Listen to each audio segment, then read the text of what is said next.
Hello and welcome to episode 17 of Ages of Clix, a podcast about everything Heroclix.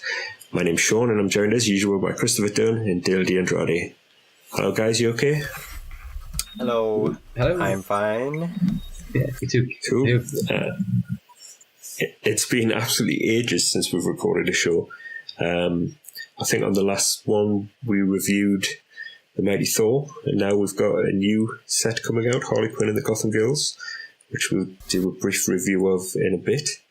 And I know usually I'd start the show by asking what you guys have played recently, if you have played Heroclix, but as we've both all three of us have just come back from a WKO, I kind of know the answer to that already. Yeah. We'll talk a bit about that later in the show. So without any further ado, do you want to start us off, Chris, with the Harley Quinn review? Yeah, we're just going to do a brief review. I know we always say brief and then like 2 hours later we're still going through it. But, yeah, part two of the show. Yeah, we normally sort of focus on like, I know we say we're not always competitive, but we normally focus on competitive pieces out of sets, don't we? And I think Harley Quinn, and like a lot of recent sets, has very few competitive pieces in it, to be honest with you. It sort of takes just something similar to like Joker's Wild, and it's a lot of like cheap figures with some decent keywords with Gotham City Underworld and things like that. But there's very few pieces that I think, certainly in the current competitive climate, that we want to focus a lot on. So what I'm going to do is I'm just going to speed through it, just picking out 1 or 2 figures that we might want to have a quick chat about, and then we'll take it from there. It's not to say that it's a bad set per se, but if your really focus is on competitive pieces, there is not much to pick out. I mean, there's a lot there for people who like fun sort of Gotham City teams and things like that, but you know, you can, whatever you like. You know, as I say, we normally talk about competitive pieces, so I don't want to spend ages and ages talking about this set. So without further ado, then, I'm going to kick it off to start looking at some of the commons. I'm going to skim number 1, Harley Quinn. Skim, even. I'm going to just quickly mention this guy, the Joker, number 2. Simply because he's sort of a return to, which is sort of a bit of a pun in his special attack power. It's sort of penetrating poison mastermind. I know that mastermind is really good at the moment. Simply because you don't, precision strike and the new rules doesn't get around it. This guy has penetrating, poison, mastermind, and outwit on his top dial for 80 points. Gotham City Underworld. So I think the problem being that he hasn't got anything to protect that mastermind. So he hasn't got even stealth or anything like that. Mastermind's really good on pieces where you can actually stop people outwitting your mastermind. Not so good with him, but penetrating poison is great. So good in the sealed set, maybe. He's got a longish dial. If you can find somebody to mastermind, don't you? There's plenty to mastermind on the two for the set. I mean, there's a lot of cheap stuff. Yeah, lots of cheap stuff. Gotham City Underworld's like half the set worth of keywords, maybe. So I'm sure you can find some use for him. Yeah, and I think it's just about you want to. As soon as you see, you want to keep him on his top click with outwit and outwit anybody else's outwit that you see to stop them just getting rid of your mastermind, really. And if you get some Batman enemies, he's got an 11 attack, so he's not terrible, but I think if you're using mastermind, you really need to have some way of protecting it, especially he's not got any damage reduction or anything. Sean, you want to mention anything about Joker? Yeah, I quite like him. I mean, Gotham City Underworld's fastly becoming one of my favourite keywords. So yeah, there's a lot in this set with Gotham City. Yeah, so there's a lot. Yeah, so there's a lot of fun, casual teams and sort of semi-competitive teams. I think you can make out of that. And if somebody gets a nerfed, which we'll talk about later in the show, you might even go back and claim it. Yeah. Anyway, so there's a next one is number 3 Paul Kirk Manhunter and also the Prime Kirk DePaul Manhunter. Sort of pretty similar pieces where you've got sidestep, decent attack values with precision strike, and either range combat expert, or you can choose range combat expert. With the Prime gives you a bit of selection. So these pieces are 50 and 65 points. They're both good sealed pieces. Neither of them got any damage reduction to speak of, apart from toughness on the prime. So if you pull them in sealed, you're definitely going to be playing them, I think, unless you pull something a lot better than that. But, and not competitive pieces at all. Anyone add anything to either of those two? I do like that combo of sidestep, range combat expert, And precision strike. and precision strike. Yeah, They're both hitting pretty hard with high attack values, but they're just not doing enough for competitively. I don't think. I think it's basically exactly that. I mean, the prime is one of those rare cases where it literally is just an upgrade. You're paying like 15 points to get like to kind of extra attack, swap your energy shield and combat reflexes for toughness, and then the option of picking one or the other. The same as combat experts, rather than having it forced on you get to choose. It's alright. I mean, but that's pretty much it. Yeah, you definitely play them in steel though, because there's a lot of close combat guys here. They haven't got like a huge range either, just a 5 range both of them. But yeah, I mean sidestep's the best power in the game as well. Couple that with like 11-4 generally at range. Yeah, you can bust through most defenses with that. Anyway, next one is Big Tony. This is Gotham City Underworld again.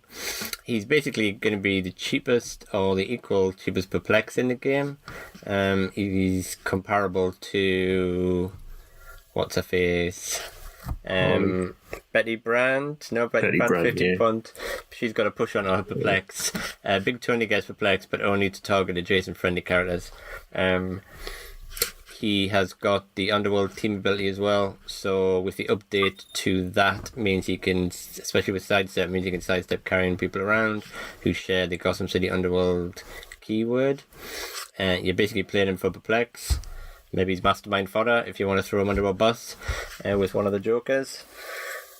So at the moment, and competitively, you might think that's quite good, but people will pop out Hawkeye and then just tear any little small pieces like that apart. So I don't think you can play him in currently.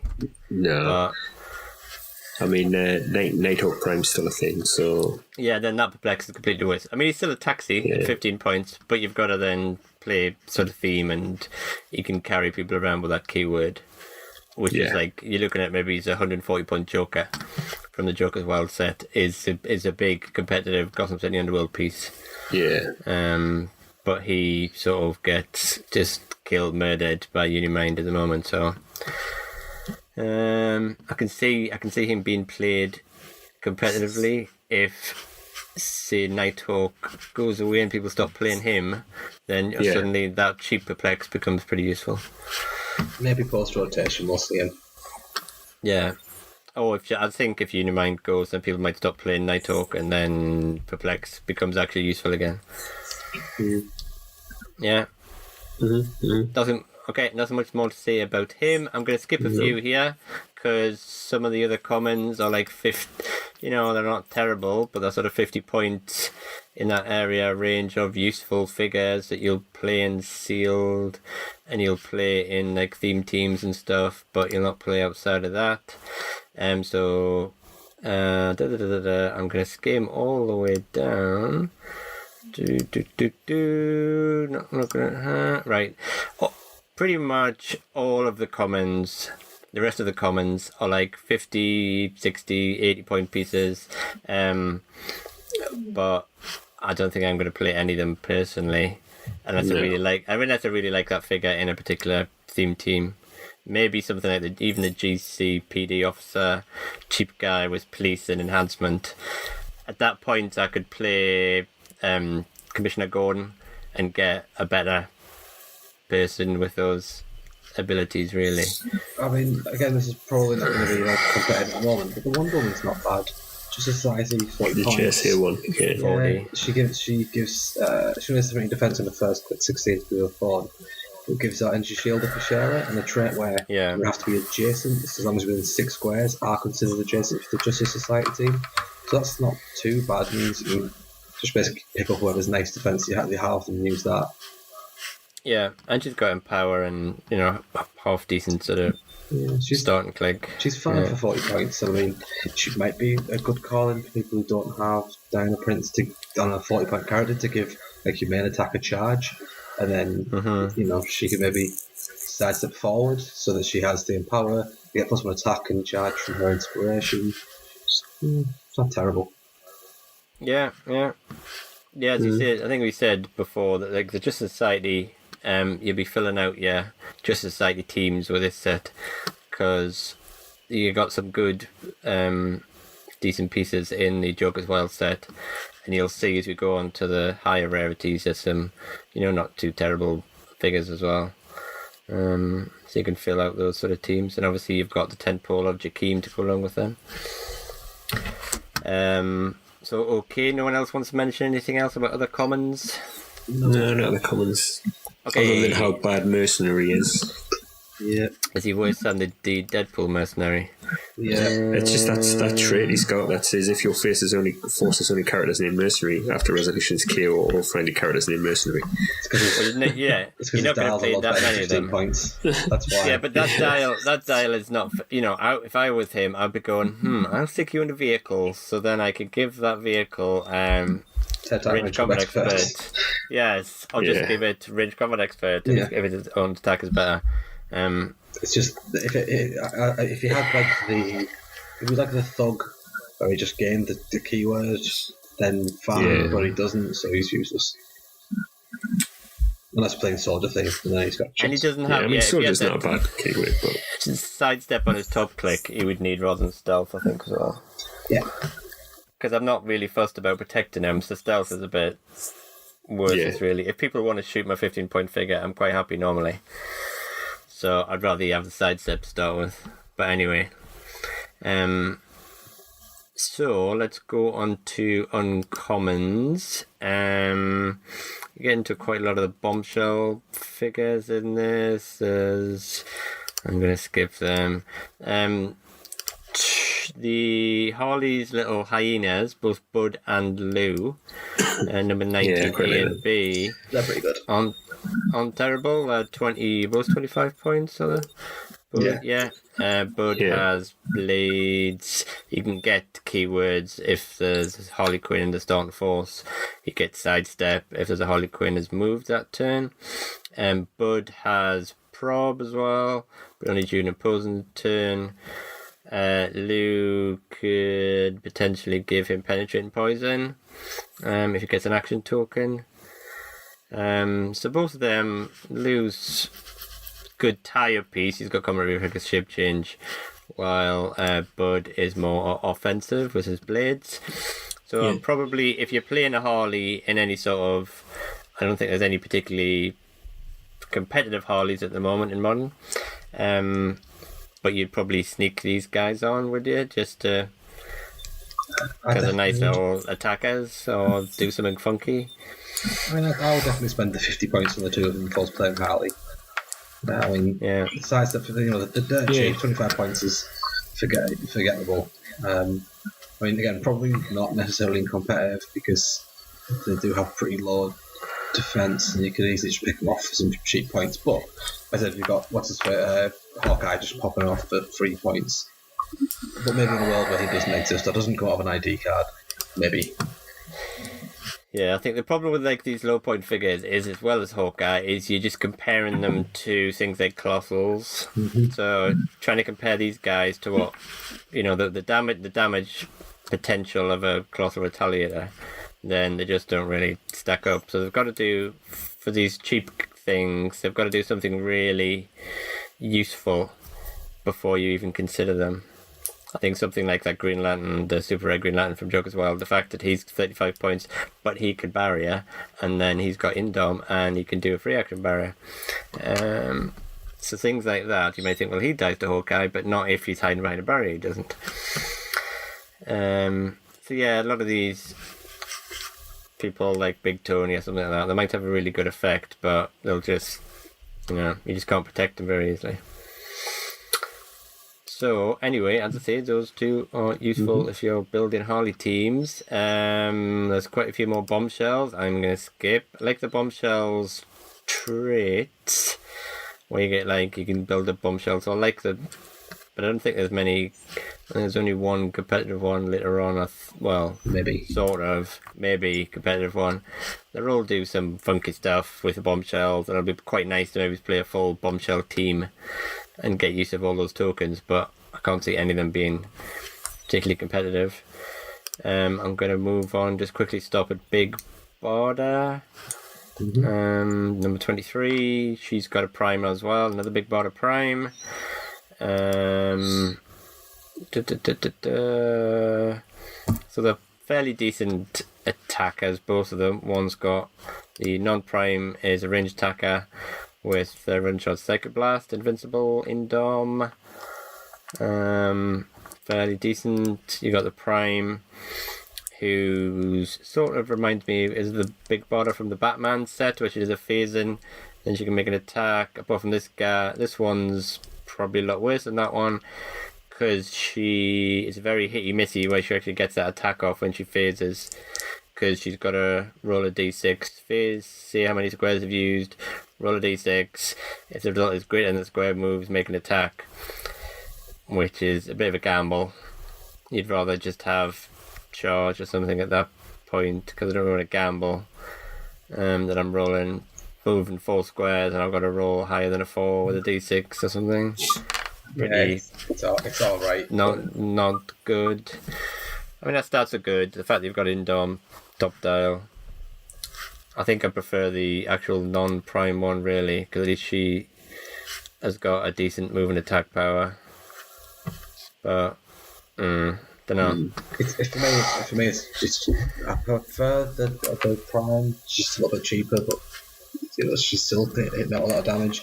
It is just really a shame that she either don't roll the d6 to find out if she can make the attack beforehand. If you said like, you roll the dice and go, all right, so I can move 4 squares and do an attack, and that might be better. Rather than just drop her in the middle of things and being like rolling the dice and going, do I get it or do I not? And also the fact she's not down ability just hurts. Yeah, she hasn't got willpower, the prime one, has she? So yeah, the stats are good.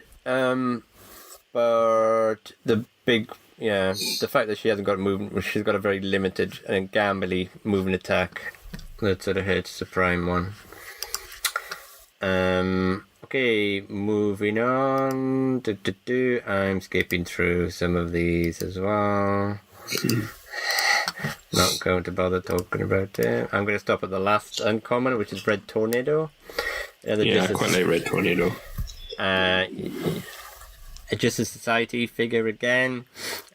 She's got the simpler time trait that if you copy the GSA team ability and replace your defense value, then if the attack misses, you heal a target 1 click, which is pretty decent. She's got an 18 defend as well with Indom top click, so you wouldn't mind, even if your defense is like an 18, you still would say, well, I'll replace it with hers. If you miss, then I get a heal, which is really good. She's got a special damage power as well, which you use support. And she's got a 10 attack on that. It's not terrible. She can also do a double power action and place any number of friendly characters within 4 squares adjacent to her and heal them if they've got the Just Society keyword 1 click. So you probably want to play her on a Just Society team to get the most out of that. She's only 45 points. You can also play her on an ID card if you so wish, because she's still called Red Tornado. So yeah, I mean, she's 18 defend if nothing else, which goes a long way. And she is also wearing a suit plan on her head, so yeah. Class. And also she has that weird double power, so she has like support through a whole dial, like 10 attack on every but her last click, and she can pull people within 4 squares adjacent to her and then heal them with Justice Society. It's not bad. I mean, if you get, what's his face, Jakeem running forward and Red Tornado decides to put double power action, pull him back behind a wall or something. Yeah. It's alright. Right, so I'm going on to Res now. I know there's not I'm going to skip quite a few of them. I'm going to stop at Batgirl, number 37. She's another bombshell figure. She's a little like a vampire dial. She's got, I think she's one of the better vampire dials simply because she's got hypersonic on her start and click with precision strike. So that coupled with the steel energy she's got from a sort of vampire trait, I mean she's fairly likely to get a hit off to try and heal up, but then she sort of heals up to sort of charge exploit. So I don't know if I'd prefer sort of hypersonic at that point, but you want to, she's probably getting, maybe he's an attacking steel energy. She's got a defense of 17 super sensors. She's got stealth as well. She's a flyer. 75 points, not terrible. One of the better vampire guys, but yeah, I think it's definitely one of the better vampire dials out there. But it's quite unusual because, for me, I mean, not that click number 2 is a bad click by any means, but as you say, I prefer hypersonic. So healing off hypersonic to charge. I mean, she's got good. Yeah, she's got decent stats when she heals up, but you want to. I don't know. I mean, she's like fairly decent figure, 75 points. You're definitely player and sealed. Yeah. But she's not sort of competitive. But she's sort of a standout, decent figure. Yeah. Yeah. Okay, I'm then stopping in the next thread, Jeanette, which is a Secret 6 one. She's got the Secret 6 trait, which basically benefits you if you have 3 or 5 or 6, exactly 6 people you want to aim to get on your team. She's got a nice combo of sidestep and TK. She's 50 points. She then next click goes on a running shot pulse wave, which is decent. She's also got a defense power, which gives her toughness, and she takes a maximum of 1 damage from attacks unless the attack roll is doubled. It's a double, sorry. You can outwit that. There's nothing protecting her unless, obviously, her one. If she has a trait, then she gets stealth. As long as she has 3 or more characters on her team. So it's a pretty good combo. You want to use your TKs to start with, and then you probably want to push to turn her into then a pulse waver. So she's got the monster and mystical keywords along with the Secret 6. So she's certainly one of the better pieces out of the set. And I'm not sure if there's much TK in the set. I haven't come across it. So definitely in sealed, you want to be playing her, most definitely. And there's not really much, if you're looking at when, say, Mercury retires and, say, the Supreme Intelligence retires, trying to get a cheap TK is quite, I think 50 points is probably the cheapest you can get for TK. If you're looking at the likes of Jean Grey or Peace Machine or whoever else is 50 points and has TK, I don't think you can get it cheaper than that. I think the Star Wars set, the Star Trek set will fix that though. I think there is someone cheaper. Is there? I have only so much as glanced at the moment, but I feel like I remember them being a cheaper TK and that's like 25 points off, something like that. Alright. Well, I haven't actually looked a lot at that, but I just noticed that, like, I think once Mercury retires, sort of, which will be sort of in this next spring, you are going to be paying 50 points for if you want sort of something to TK. The Lex Luthor, I think, is the other 50 point TK. Yeah. Do you want to mention anything about that, Sean? No, I mean, not really. It's quite, I don't know. As you say, TK is going to be hard to come by for cheaper than that. I don't know if I'd play that piece. Maybe if I was playing a fun Secret 6 team, then she would go on. But I think you've got it. Yeah, you do the TK. You can protect with her special defense, and then you want to switch to pulse wave. So it's a fairly decent amount of utility for a 50-point piece. Really. Yeah. Anyway, we shall crack on. Skipping.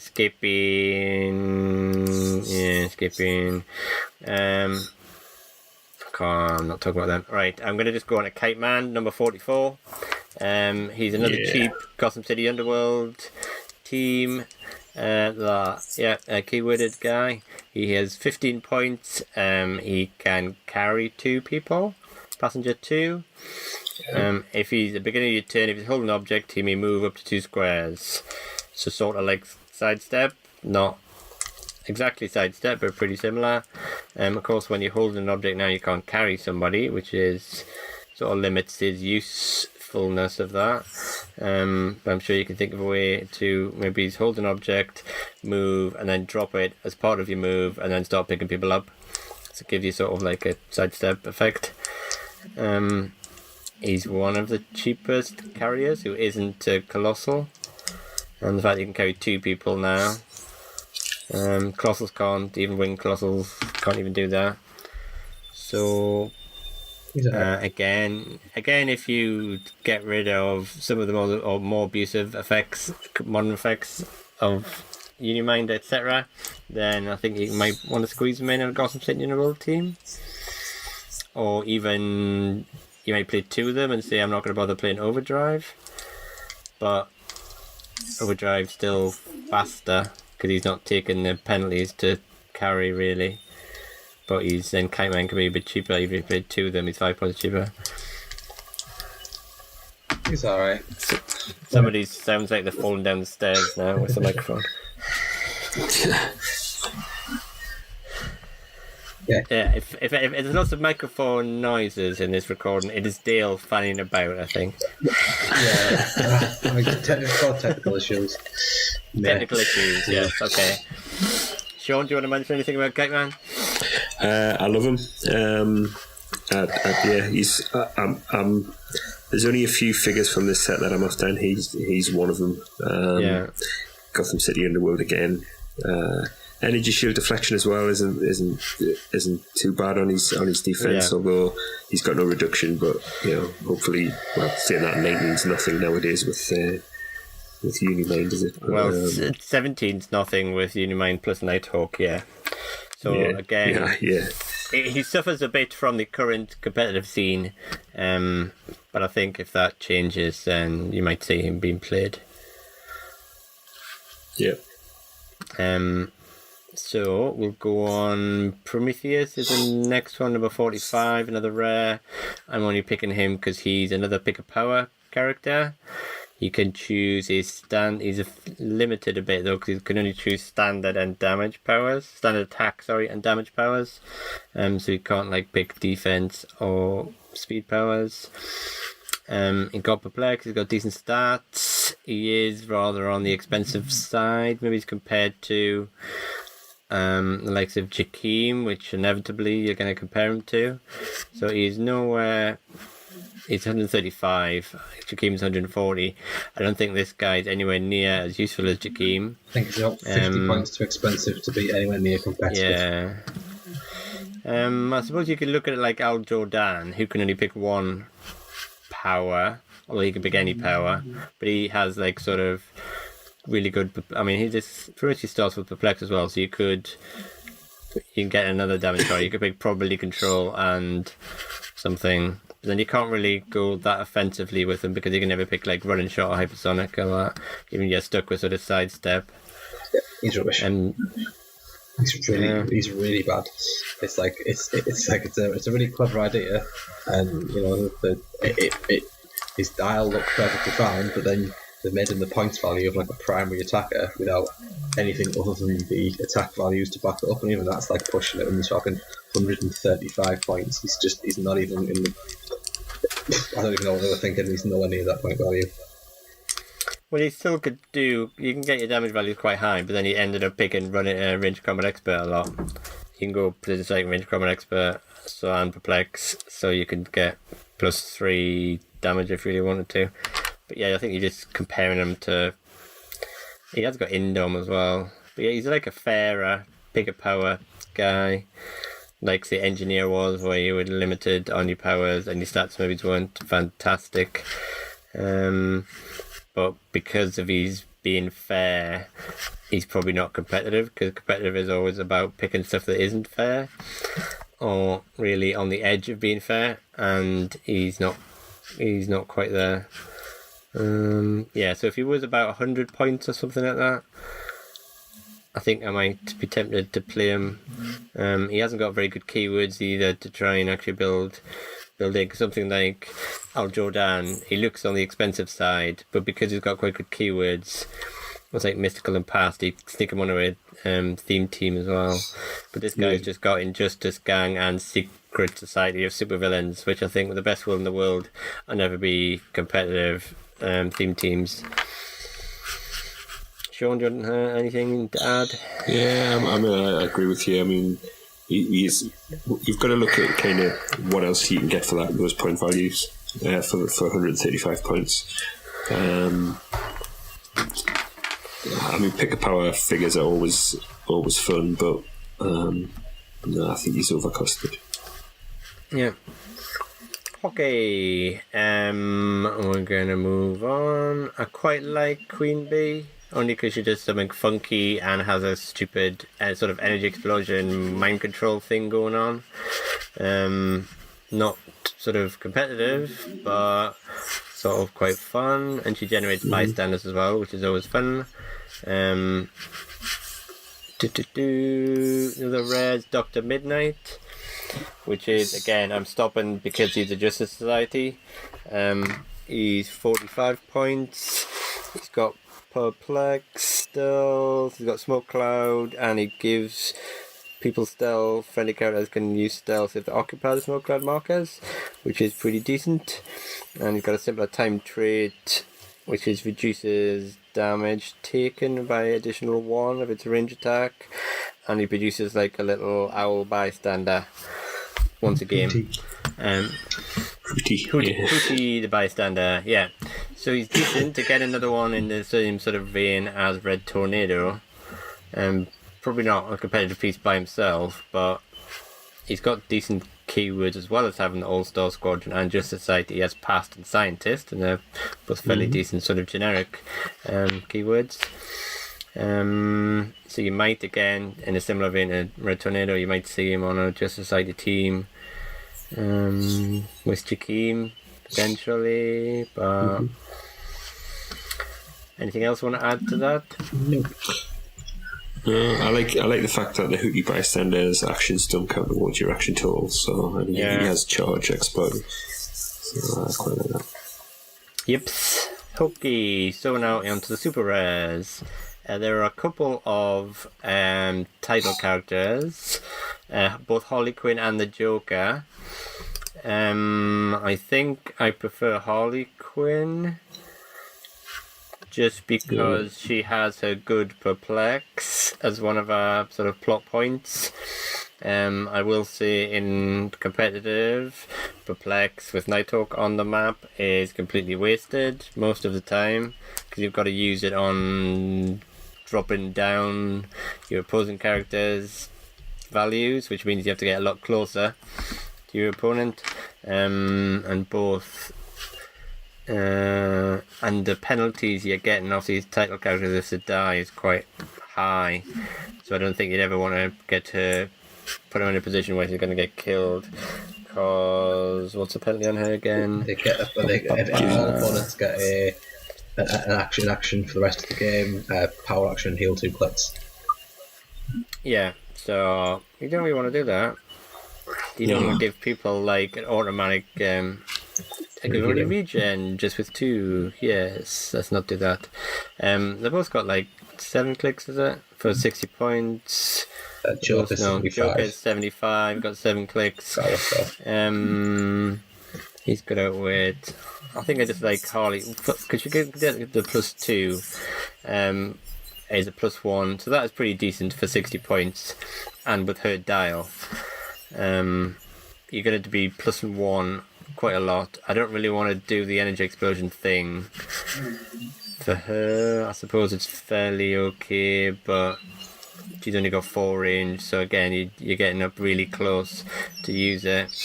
And then you probably want to use her ultimate of generating some bystanders.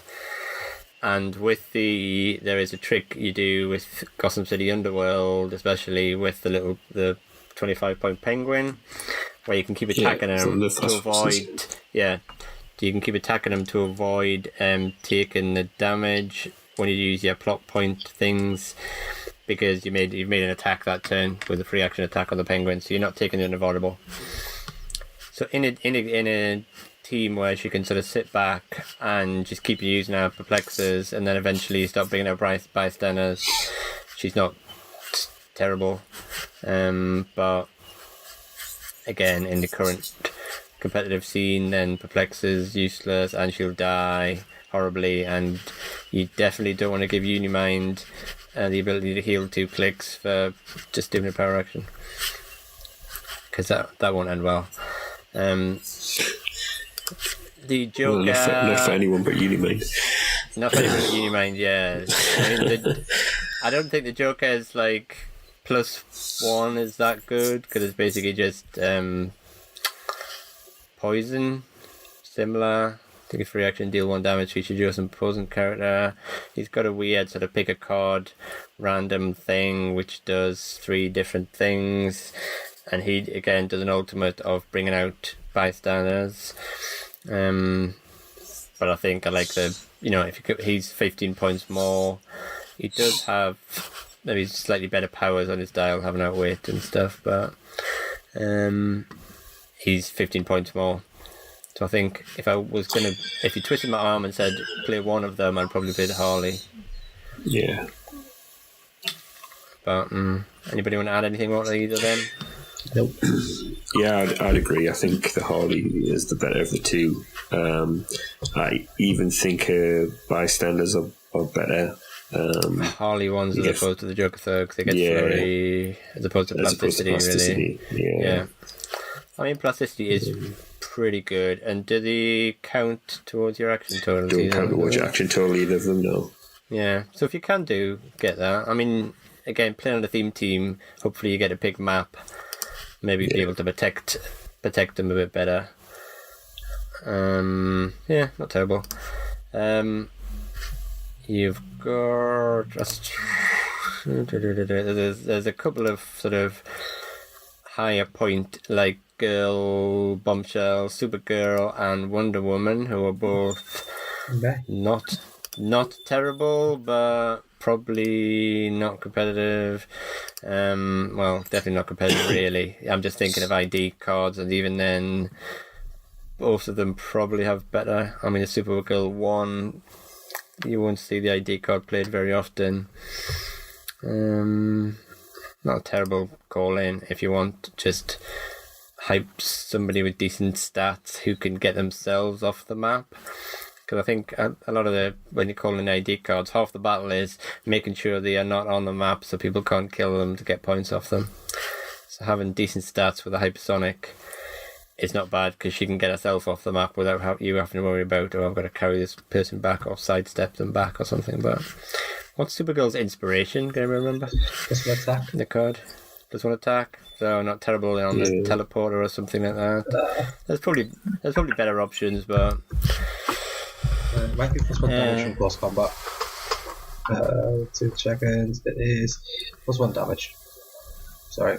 Just plus 1 damage altogether? Yeah. Yeah, modified damage right by +1, yeah. So that's the same as War Machine, is it? The Marvel version. He's plus 1 damage as well. So yeah, not terrible if you're playing the teleporter and you want to pack with some inspirations that are useful. I think Supergirl's probably better than the Wonder Woman, but the Wonder Woman's got she's probably good in a Bombshell team because of her battle leader trait more than anything else. She can take leadership, and she can, after resolutions, roll a d6 for each other friendly character with a Bombshell, the soldier keyword, within 4 squares line of fire. And then you can potentially remove tokens from a bunch of people if you get lucky. But she's a charge character with only a 10 attack to start with, so 120 points and no range.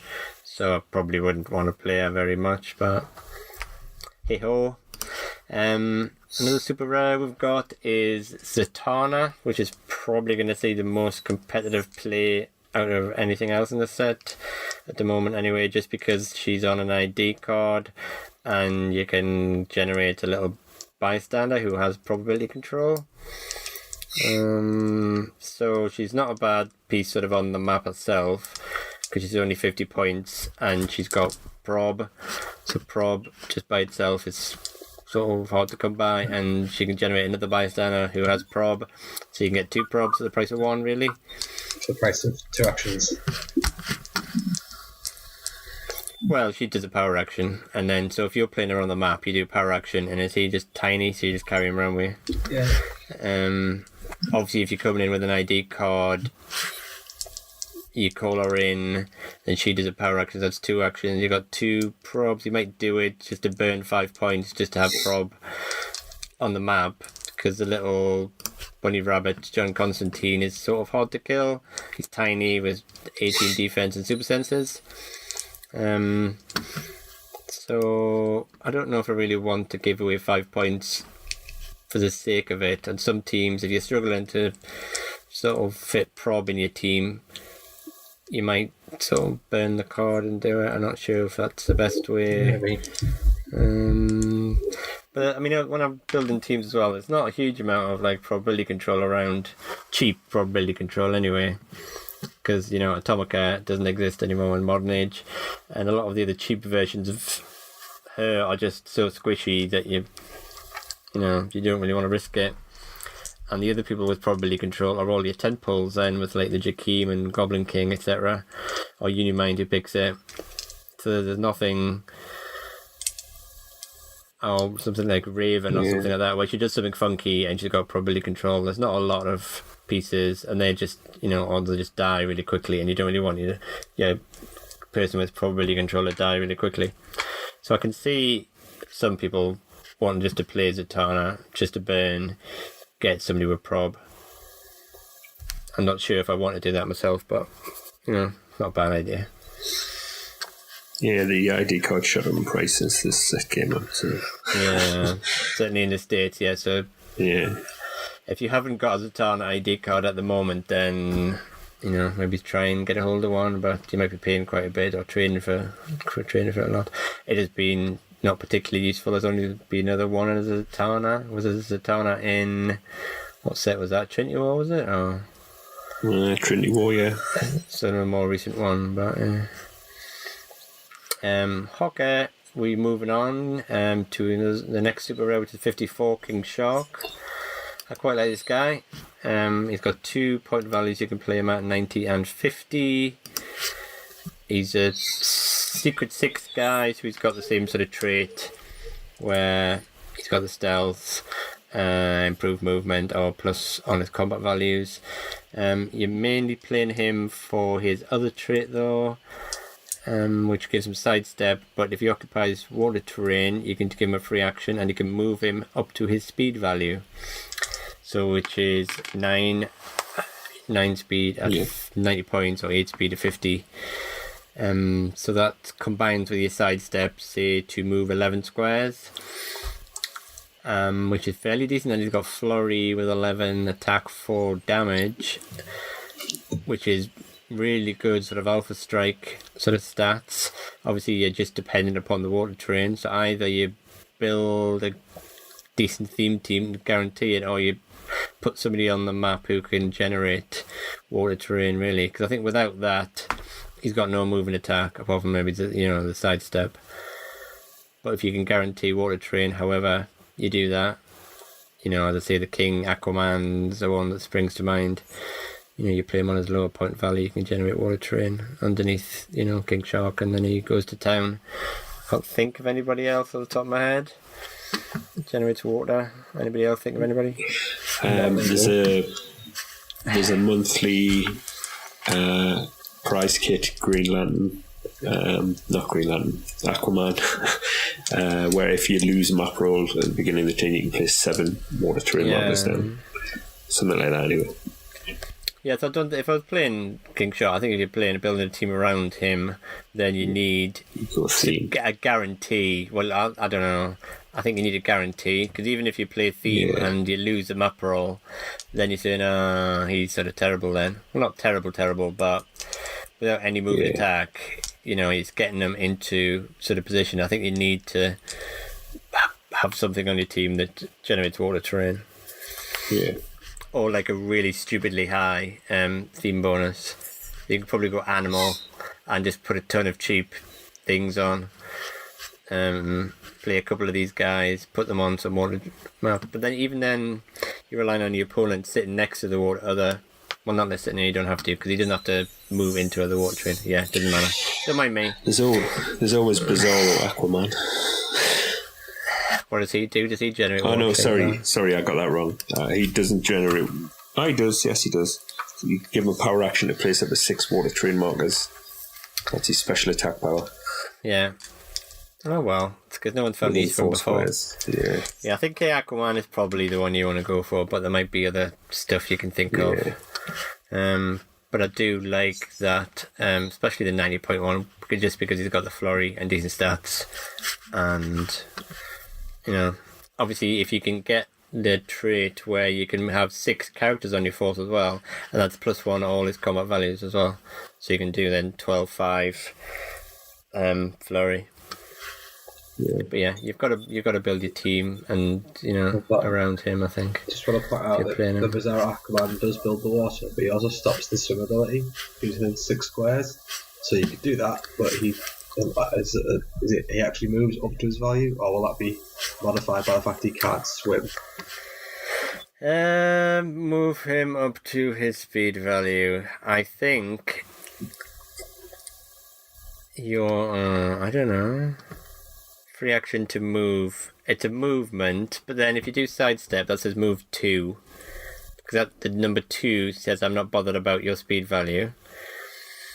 You would probably just sidestep out of it. So you have some water terrain, sidestep out of it, and then do it. But you can't. He has to occupy it to do. The action is free if he occupies water. Free action, he's got to occupy it. I think it's a bit worded weirdly. You think he gets it? I think he probably gets it because of the move. Move him up to his speed value, but then you're halving your speed value when you're in the move. Yeah, so I think you do, because it relies on what your speed value is. I think. Yeah, that's weird. Okay, don't use him. Use King Aquaman. Yeah, Hydraman as well. Yeah. He's a little bit more pricey, but he does funky stuff. I think you can play him at a lower point value as well, can't you? 60 points as well, Hydraman? 60 points, yeah. 60 points, yeah. Okay, anyway, moving on. We have another sort of half decent super rare. I'm going to say Lashina, only because people are thinking about playing her with Beta Ray Bill, really. Because she has a sort of a range plasticity thing going on, like, say, a couple of other characters like Plastic Man, I think, and Anaconda do the same thing. She has like a giant reach 3 as opposed to 2 for them too. She doesn't do like a huge amount. She has a Superman enemy team ability. She's got sidestep. She's got precision strike. If she hits with a close attack, after resolution is given action token, which is again not terrible. It's got leadership, 75 points. I think the problem trying to play her normally, and I think the problem with the other 2 characters is that you just outwit the plasticity. Because you can do that now, even if it's in a trait, and then you just ignore them. I think the thing with Beta Ray Bill is that you can't target them, is that right? Unless you start your turn within so many squares. 4 squares. Yeah. 4 squares, So there's a decent combo there. Of course, if you're larger, if you're a giant or a colossal, then you're going to ignore the plasticity because it just stop you moving. But maybe there's not. People are playing those type of characters as colossal retaliators rather than sort of main attackers. So I can see that combination working reasonably well. But but I don't think outside of trying to play that combo, she maybe not that fantastic, but not terrible. Anybody want to add anything? No, that pretty much sums it to me. Yeah, sums it all up. Yeah. Okay, next one is Nightshade. It's 57, another super rare. She's sort of got that, I think I said, like a similarity to Raven out of the Wonder Woman set, where you can place her within 5 squares. Well, it's a free action. She's got you place her in hindering train within 5 squares, and then do a power action to place a friendly character who is within 5 squares and place it in hindering train adjacent to Nightshade. There's a little bit of you need to rely on having hindering terrain in that area. So if you're looking at, say, trying to move around somebody like Jakeem, or anybody else for that matter, like say Raven does that with mystical figures, Nightshade is going to do the same, but as I say, you're relying on hindering terrain being in the right place. I mean, she also has probability control and barrier, and again, she's only 50 points, so she's got the mystical keyword as well, so you can theme team her. She's got as well smoke cloud and poison. When she uses poison, opposing characters in hindering terrain within 5 squares are also dealt the damage. I think it comes down to having the right map for her, or having some way of generating hindering terrain. Because she's pretty decent, but if you get stuck on a map where you can't make use of her sort of movement power, she's maybe a bit expensive. Yeah, I think she's paying 10 points. You get quite a lot for those 10 points compared to Raven, but I think the stipulations of having to be in hindering terrain and all that is probably, and the fact that she's no harder to kill than an extra clip. It's I'd still probably rather pick Raven. The only thing that I can see you using Nightshade for over is that you don't have to have mystical. If I'm playing a mystical theme team, I'm not going to think, oh, Nightshade's definitely better than Raven. I'll just take her instead. Yeah. I think, as I say, I would be looking, if I think I was going to play her, I'd probably be looking at maybe able to generate hindering terrain somehow. I don't know if there's any free action smoke cloud, which isn't ridiculously expensive, because you can't sort of, if you played like a batteries in the olden days, you could put the net down and she'd be quite good with that, or any other way. But I think you're paying quite a lot of points to sort of generate the hindering terrain. Because I don't think objects work now, do they, even? Because they're only hindering terrain for specific reasons. He's a OP kit Marvel character. He's 40 points, and it is literally just a smoke cloud generator. But he has an option of either he does it and puts in 9 hindering terrain, or he does it as a free action. But it's hindering terrain is actually his square and somebody else's. He doesn't do anything else. Yeah, I think you would want to eat a lot cheaper than that. I think you want, like, as I say, some sort of resource or something like that to be able to put on to generate it. Yeah, I was thinking of the Common Storm, but she's 50, so... Yeah, I don't think you want to pay premium for it. I mean, she's got barrier as well. So at the end of the day, you could also, if you go theme, put her on like an indoor map and just smash the walls to generate some hindering terrain around. I mean, even just having barrier, but we know when we've been testing teams and stuff, just having a couple of barriers and on an indoor map is one way that you can try and play around Uni-Mind. So having barrier and prob, even if you forget about our movement power, it's a decent sort of powers. And if you can make use of our travel power, but I think it's trying to get the most out of that travel power will mean if you can do that without paying too many points on top of her, she might be worth sort of a place in some competitive teams. But I think you need to make sure you're going to get the use out of that. Otherwise, you might as well maybe play Raven or something, because at least you can guarantee that movement.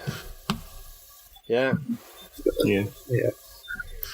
I mean, she also has the Suicide Squad team ability, which if there's any, if there is somebody makes like a decent competitive wildcard tentpole, can get a lot of use out of that if you're paying something that just dies to heal them up, because that's one of the best team abilities in the game if you can get it to work. I can't think of anybody off the top of my head who's a really good wildcard. Shazam, the Chase KC Shazam, he's a wildcard. Yeah. I also think he's pretty much dead in terms of competitive because of the changes to types of super strength. It's just not a thing anymore. Yeah, I'm just trying to think of people who you might want to, who can wildcard, who's a decent sort of tentpole and can then heal up. It's expensive, but yeah. Anyway, I think she's got some potential, but you have to sort of try and build around her, or try and build around getting that hinged train down somewhere. Okay, we're gonna move on. I'm gonna skip. Does anybody want to stop me? There's a couple of decent Harleys, I think. the lantern ones. Yeah, the lantern ones. I think I prefer to the black and red lanterns rather than say the green one. Mainly because of our top couple of clicks, really. It's hypersonic, decent stats, hypersonic, poison, impervious, perplex. She's definitely, if you pull her, you probably won the sales event if you have any idea what you're doing. Yeah, because she's got steel energy with the closer range attacks, and when the opposing character is KO'd, you heal her as well. That's as a trait. She's got a weird special movement which you get sort of later on down a dial. You can give her free action if you've got no action tokens. You choose an adjacent opposing character of 150 points or less.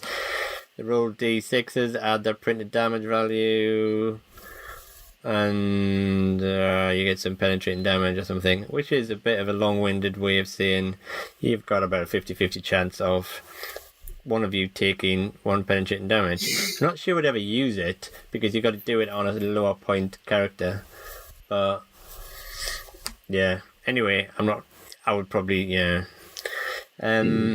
you've got penetrating poison again later on down a dial, and you've got another special damage power if you hit an opposing character for the rest of the game. If that character can use invincible and impervious, you use invulnerability instead, which is not bad, especially since it says for the rest of the game. But none of those you get straight away. I think you want to try and keep as much as you can on the top two clicks anyway, with the hypersonic, and then try and steal energy to keep her there.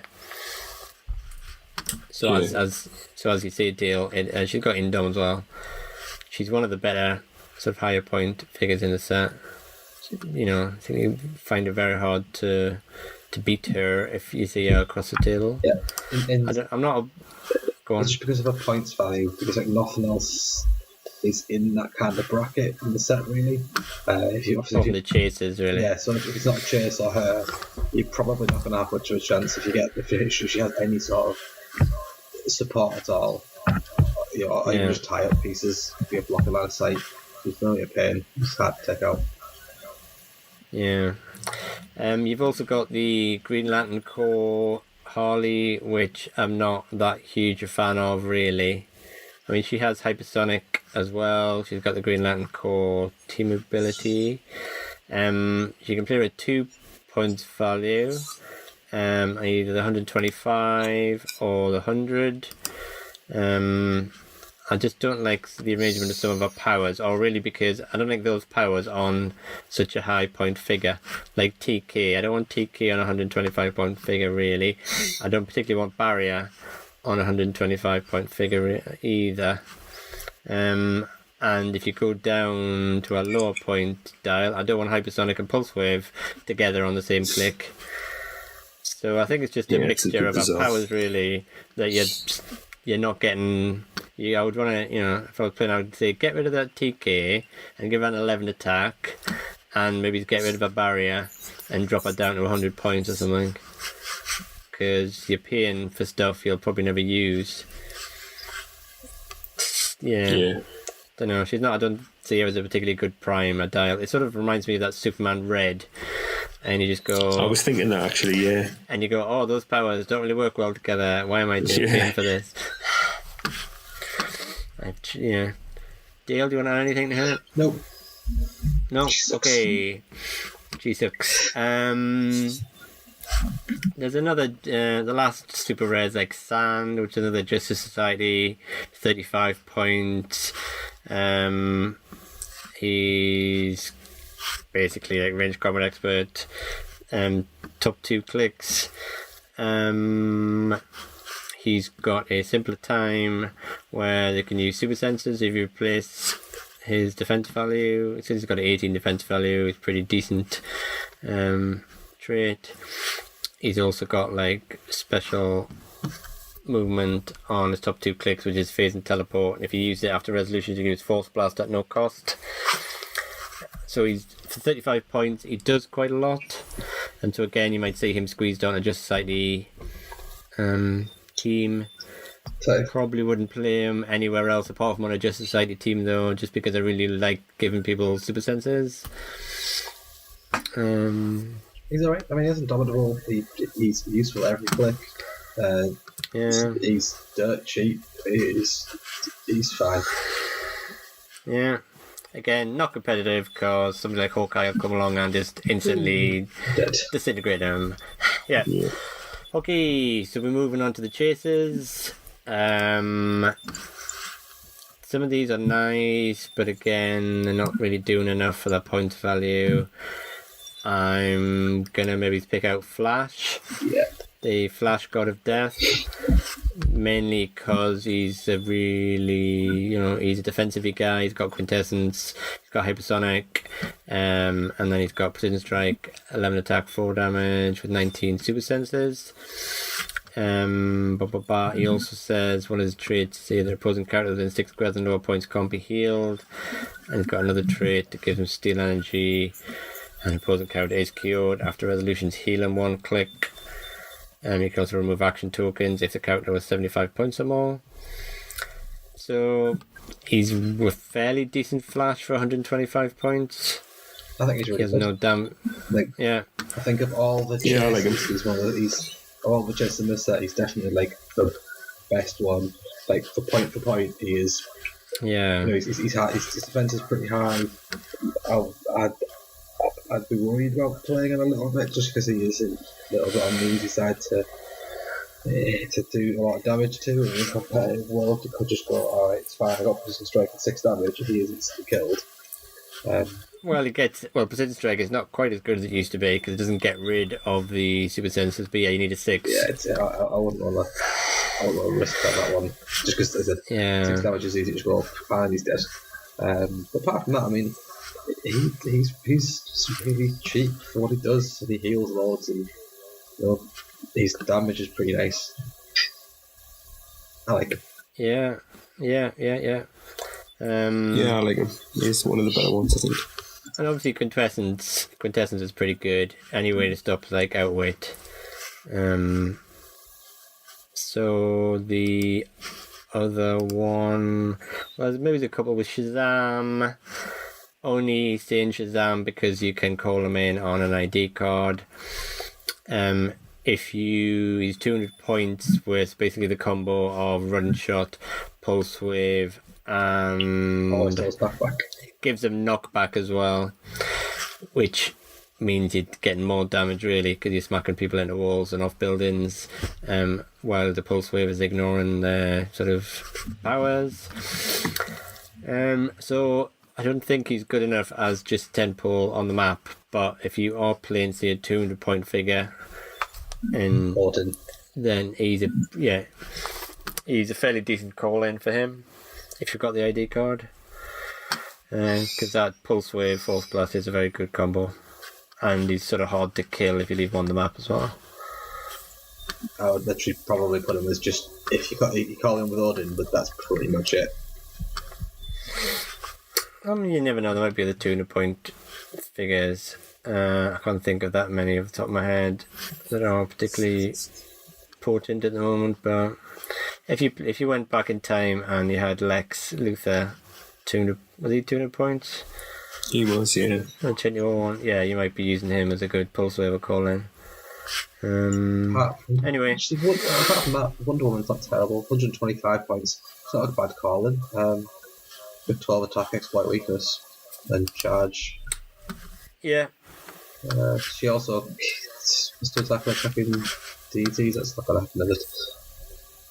Yeah, I mean, I think if you're calling in like chargy guys, you generally want flurry though, don't you? Generally. So if you're looking at her, Wonder Woman's got a good inspiration though. It's one of the only figures that can give you like a move attack ability, really. So the charge plus 1 attack. So if you're looking at you've got the Batman versus Superman Wonder Woman, who does have flurry at 105 points. So with this one, you're playing it for maybe the exploit. So you can do the penetrating damage instead, but... She shuts down at wit as well, this one. So. Say again? She shuts down at wit. Yeah, just like Diana Princess as well. Yeah. There's a thing with Wonder Woman shutting down at wit now. Yeah, so she's not terrible as a call-in. I think the other chase who I quite like is Lex Luthor, God of Apocalypse. Really? For 250 points? Mainly because he's got Mastermind that you can't outwit. Yeah. Okay. That's the only reason I'm looking at it for. So I'm not sure you can actually fit enough fodder in on a 300-point team. So you'd probably be carrying around Ha Joker with you to Mastermind on you. Because Invincible Mastermind as well. So even if you're playing Nick Fury, you turn off the Mastermind and you can only hit him for a maximum of 3. So it's a good combination of powers, and obviously his stats pretty high. And again, he has an ID card if there is anybody you're playing at 250 points, or maybe he's just as a real boy sort of thing at the end of a teleporter for power 3 would not be a bad call, I suppose, if you've got some, because the inspiration on the Lex Luthor cards are pretty nice to play on a teleporter. But so is the 45.1 who gives the team basically outwit, pump control and flex.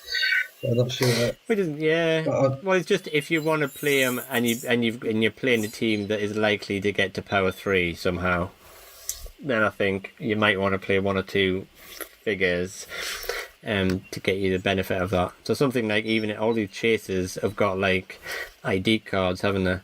Superman, Batman, Flash, Green Lantern, Shazam, Lex Luthor, and Wonder Woman. All of them have. Grail doesn't. Grail does not. I'm not even gonna. You want to talk about Grail? I'm not talking about Grail. I wasn't. Not really. Yeah. Okay. Yeah. We're not talking about Grail then. Okay. And the last one I just want to briefly mention is just the limited edition, the Harley Quinn, who is it a release DOP kit? Does she come in? Release DOP kit. Mainly because she generates, she's only 40 points and he generates like a hot air balloon vehicle, which I think is quite fun. And she has a funny death trap sort of ability. She's only 40 and points. She's only 40 points, and the hot air balloon can carry a passenger and it's a vehicle, so you can do funky things with like putting people in it and getting some nice powers and stats of it. So it's not like the say Overdrive vehicle is in the fact that anybody can pilot it, and she's got the Gotham City Underworld keyword as well. So again, not a terrible figure. If you have nothing else to see, guys, then that is our review of the Harley Quinn and Gotham City Girls, and I think that's a world record that we have got. It is, yeah. In just under an hour. Just under an hour. Yay! I should do them all. Yay. Right. Okay. So, do I want to hand you back to Sean and to go on to the next section? Yeah. Well, I think next we're gonna talk about the recent WizKids Opens that we attended. Both Chris and myself have attended 2 in the last few weeks. Dale, you came to the last one up in Hamilton, Scotland, last Sunday. You just want to talk through your experiences and what your matches were? Well, first of all, Dale, do you want to tell us what you played the one at up at Hamilton? Yeah, so I played Jakeem with Eclipso and the Supreme Intelligence. I played the 40 points kind of carrying type Raven and then 2 Green Lanterns, and then 2 ID cards, which were level 7, which came with Nick, and the new hammer-wielding Hulk, and Spider-Man, which came with Superior Spider-Man and the Cosmic Spider-Man.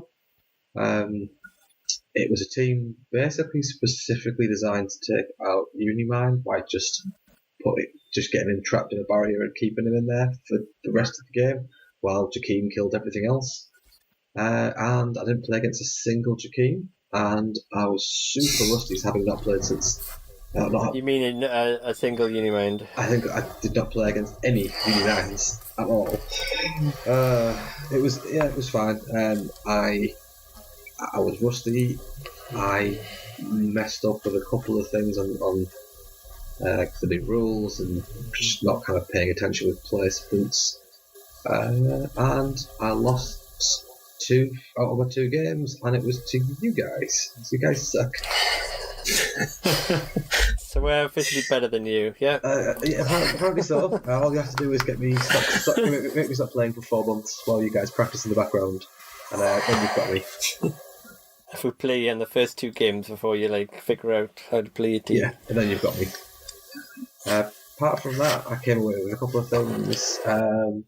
One, I don't, in this particular format, I don't like Jakeem with Eclipso. Everyone's going to ignore me because they like having the dial longer than the Jakeem dial, and they like the shape change, whatever it is, but it's completely pointless. You've got stealth anyway from Superior Intelligence. The Brainiac is just better because you have an option of outwit without having to sacrifice your options for your own defense powers or pulse wave or whatever. And it's just better. I mean, I've always kind of leaned towards Brainiac anyway. But now with the fact that he has to basically have Superior Intelligence on it, it's just a lost. But apart from that, that's me. Go on, Sean, do you next, because I've talked a lot whether you... I'll do me next then. I've been to 2 WKOs, and I played 2 different teams, but similar teams. They were basically barrier teams for both WKOs. And in both WKOs, I went 2-2. For my first WKO, I played... who did I play? I played Nick Fury on the map, Fast Forces Jean Grey, 2 Super Red Green Lanterns, and a War Wheel was themed. I also played the Invisible Jet as terrain, just to give me that, try to get a bit of map control and force people certain ways. I went 2-2, lost my first game by 5 points. Won my next 2 and lost my 4th one. Didn't make the cut after that. The one on Sunday gone when we were up at Hamilton, I changed the team slightly. It was purely built to try and because in my practice matches I was constantly losing to Uni-Mind, so I thought the best chance I had at beating a Uni-Mind was trying to force a roll off. And the one match I had against Uni-Mind did go to a roll-off, which I then lost. But yeah, my team at Hamilton was the D20 Doctor Strange, 3 Green Lanterns, and a Druid with the Invisible Jet terrain. I also had the Crowbar on Doctor Strange. My strategy was just hide in the corner and bury myself in and hope to roll something on the D20 that was worth rolling. I also had Supreme Intelligence, and for my first game, I managed to get Supreme Intelligence on the map as a character just within the last 5 minutes of the game. He ended up finishing off my opponent's team, all but Peace Machine. Because I didn't have enough time. But yeah, that was me really. I went 2-2, and as I say, my one game against the Uni-Mind went to a roll off. I rolled a 6, and it was a one of our regular players that played our venue, Claire, she was playing Uni-Mind and she rolled a 7. So the kind of strategy kind of worked, but then dice let me down in the end. So yeah, you were going to win. Yeah. No, I knew. I mean, we discussed this. It's hard to beat. Well, it's just so hard to beat Uni-Mind when we were play testing and trying to come up with teams that like have a half decent chance. What we could come up with barrier teams. Yeah, so they're always going to be a bit defensive minded. Yours was just very defensive minded. It was extremely defensive, yeah. But yeah, there's not. I don't know. We'll get on to when we talk about the watch list. What we think about Uni-Mind anyway. But yeah. So what about you, Chris? Okay, so I went to the same two you did. I went to Manchester, which was the first one. I played another sort of barrier team. I was playing past theme team with Devil Dinosaur, Al Jordan, 2 Green Lanterns, which got quite a bit of a workout on the WKOs, and a Meridroid. And however many points I have left over, I put them into ID cards. So did I have, was that 25 points left over? I can't remember now. Anyway, I think it was 100, I'm doing the maths now, 190, at 70, 260, 275, 5 ID cards. So that worked pretty well. I think in Manchester we didn't actually have a cut though, did we? We were playing like just 4 rounds of Swiss, and then because there wasn't like a huge number of us, we didn't bother having a cut. So I won 3 and lost 1. One loss was against the Uni-Mind team, funnily enough. So the idea of the team against Uni-Mind would be Devil Dinosaur's Pogs tie up, just ignore Uni-Mind, and normally get their little crabs. Because they've got leap and climb. They just try and tie up the opposing figures, or and then I try and do the barrier in Uni-Mind, try and kill stuff. Devil Dinosaurs are very hard to kill, because even if you're playing something like Nick or Green Arrow, who can either ignore or turn off the his defense power, he'll still hit his stop click because that's not on the defense slot. So you're calling in ID, hit him onto his defense slot, and then I'm up 5 points anyway. So then Devil Dinosaur could run all the way back and hide in the barrier again. So, and the Pogs, because I have Meridroid, you don't really want to kill the Pogs with ID cards, because you're just giving up points, and you don't want to kill them with your figures on the map, because the Meridroid then can move them around. So you can do his retaliation, then throw them out the back 6 squares, which I then could try and actually kill them. So that was working well as strategy. And then against Uni-Mind, I think it was against Stuart Kenwood. He was playing the standard Uni-Mind, Nighthawk, and a couple of Colossals. And I think my mistake was I forgot that Skyscraper Wonder Woman can destroy barrier when she moves. So he was in his boxing ring on an indoor map. I barriered around him with one of the Green Lanterns, and I had my Pogs just blocking off Nighthawk's line of fire to destroy them. But then Wonder Woman just ran up and smashed through the barriers, and then it was game over really. So that was my own stupid fault for forgetting what she does. But yeah, so I went 3-1. And in the Hamilton one at Settlers, who we did last week, I was playing a different team of I went instead of what's the next best power after barrier, and that was Mastermind.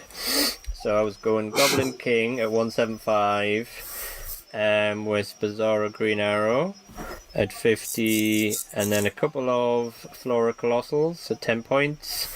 And Supreme Intelligence on Goblin King to give him stealth and willpower, and just some, and the boxing ring, and then 4 ID cards, I think it was. So we had 4 rounds of Swiss, and I was unbeaten in that. I beat beating the eventual winner, who was playing Uni-Mind, your son Matty, who was my nemesis.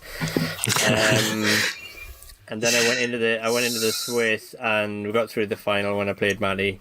And I think that the video is up on our YouTube channel if you wish to watch it. It is. Yeah, so I was basically, when I was playing Uni-Mind, because I played Claire's Uni-Mind as well, I was basically trying to just ignore Uni-Mind and soak up whatever they were throwing at me with my Mastermind, because I was generally picking Mastermind and Invincible and Goblin King, and Bizarro Green Arrow was protecting him from range attacks, until he dies. So I was just picking Mastermind, so even if you were attacking me with close attacks, I would Mastermind onto him or the Floor Colossals. So I was trying to then take out... It worked very well against Claire, where I would just ignored Uni-Mind, killed Nighthawk, and then turned around and then killed Uni-Mind. Against Matty, because Matty had practiced us in the Swiss round, he'd sort of then worked out that, trying to shoot Bizarro Green Arrow wasn't going to work out. So he went particularly aggressively at me by, hypersonic in with Uni-Mind, taking out... Oh no, I had Skyscraper Wonder Woman on as well, didn't I? As well as my Floor Colossals. Yeah, you did, yeah. So he hypersonic, took out the Skyscraper Wonder Woman. I then decided, well, I'm going to try and ignore him again and kill Nighthawk. And I messed up my positioning a bit, and I went for Mangog instead with Casey Batman, fluffed a 6 with a prob. Then took out Nighthawk eventually, but then Mangog retaliated, and then I sort of got whittled down by Uni-Mind because I was running out of people to Mastermind, not me really. But hey ho.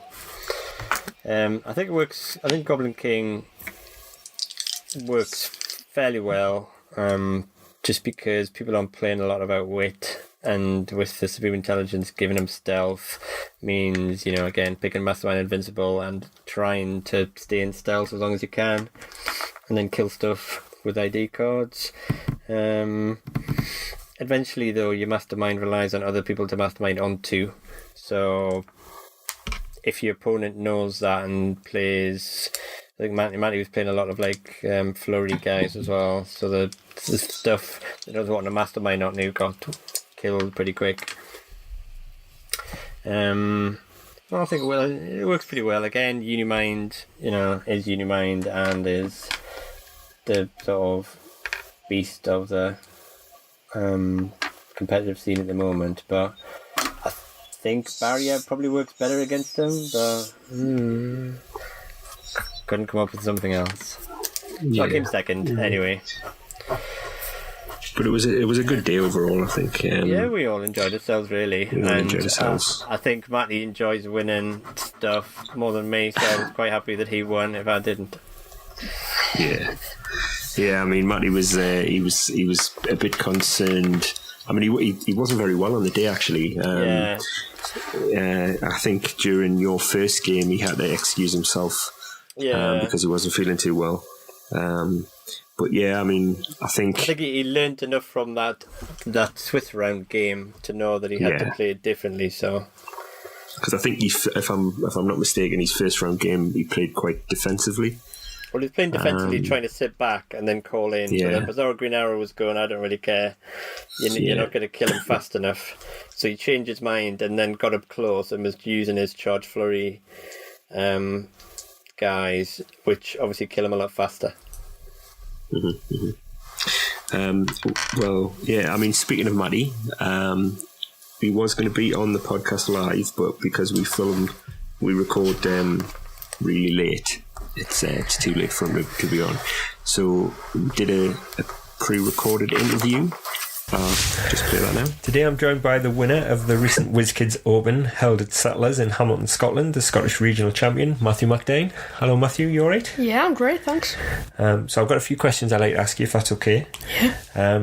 Firstly, this is the event that you've just won. This is the second time you've won that event. What team did you play for that event? For this event, I played Uni-Mind with 3 Blue Flames, Athena, Makari and Cersei.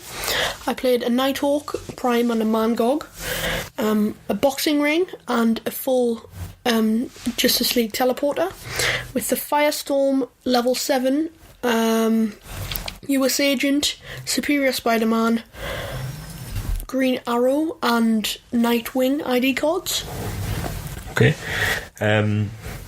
So the team that you played, obviously this is the second WKO of the season that we both attended. Did you play the same team for the event at Manchester, or did you change it up a bit? I played a very similar team. Yeah. But instead of the Nightwing, Green Arrow and Spider-Man ID cards, I played a Swordsman, a Batman and a Wonder Woman instead. Okay.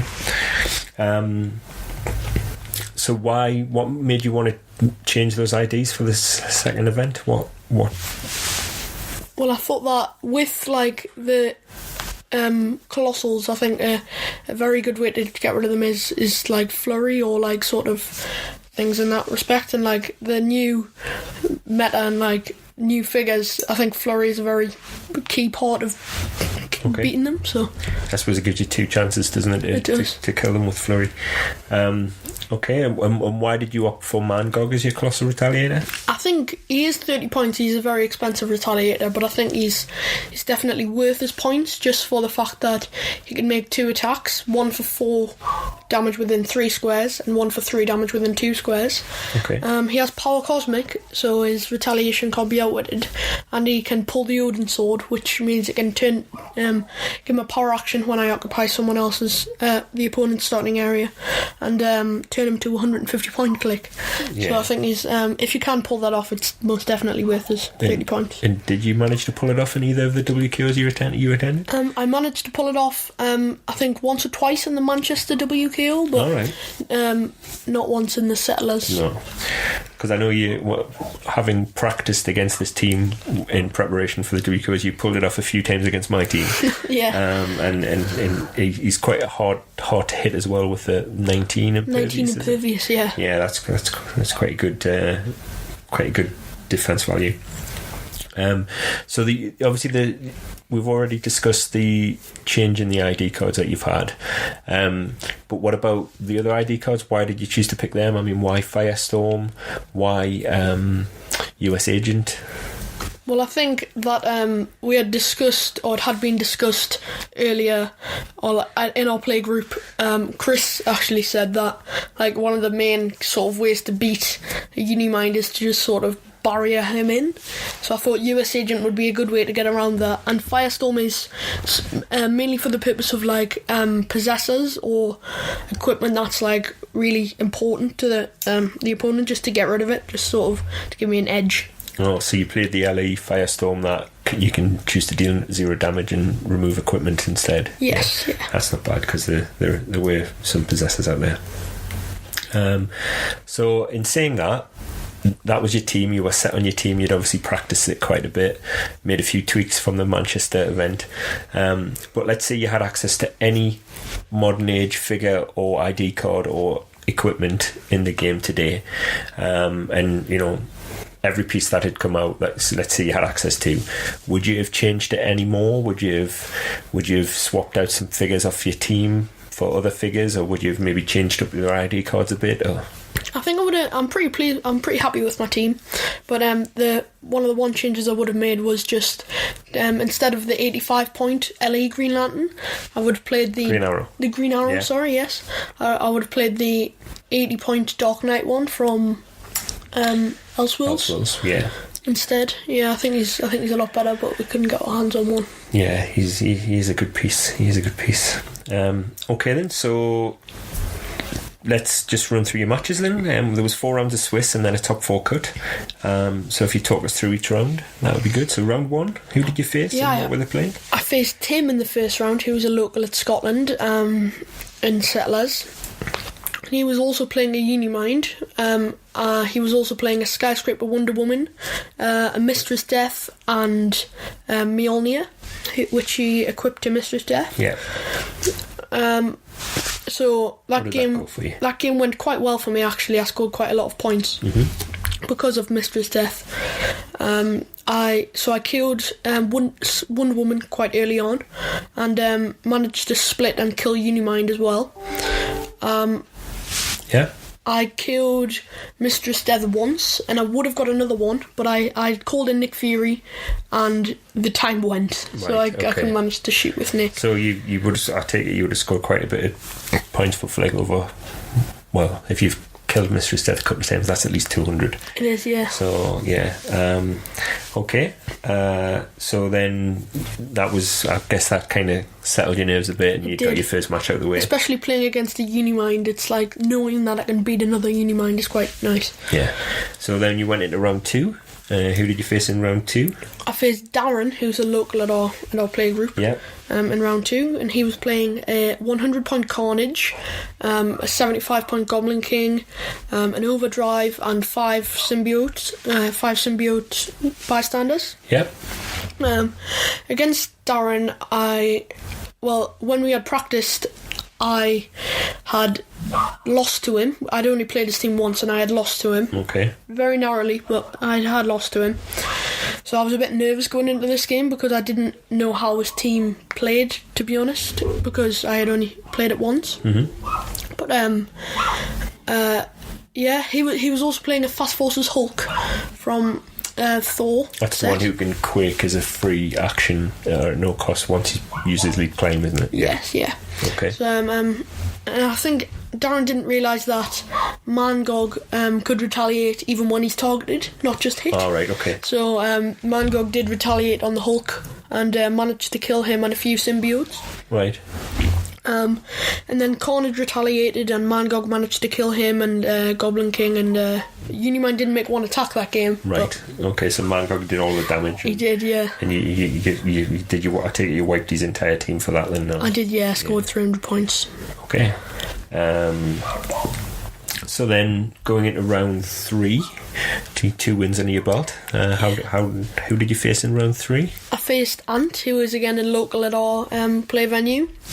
Yeah. And he was playing Odin the Destroyer and Jane Foster with the Invisible Plane and a round table. So yeah. He moved... Playing the terrain dial on the Invisible Plane. Yes, the 5.1, yeah. Yeah. So he moved up and managed to get Mangog with that Dark Knight Green Arrow. Mm-hmm. And so I was quite taken aback because that's normally, like, he went straight in, so I was quite surprised. Yeah. So, yeah, go on. And so, obviously, that Odin, the Destroyer, that's the rare prime, is the it? Rare from Prime, the yeah.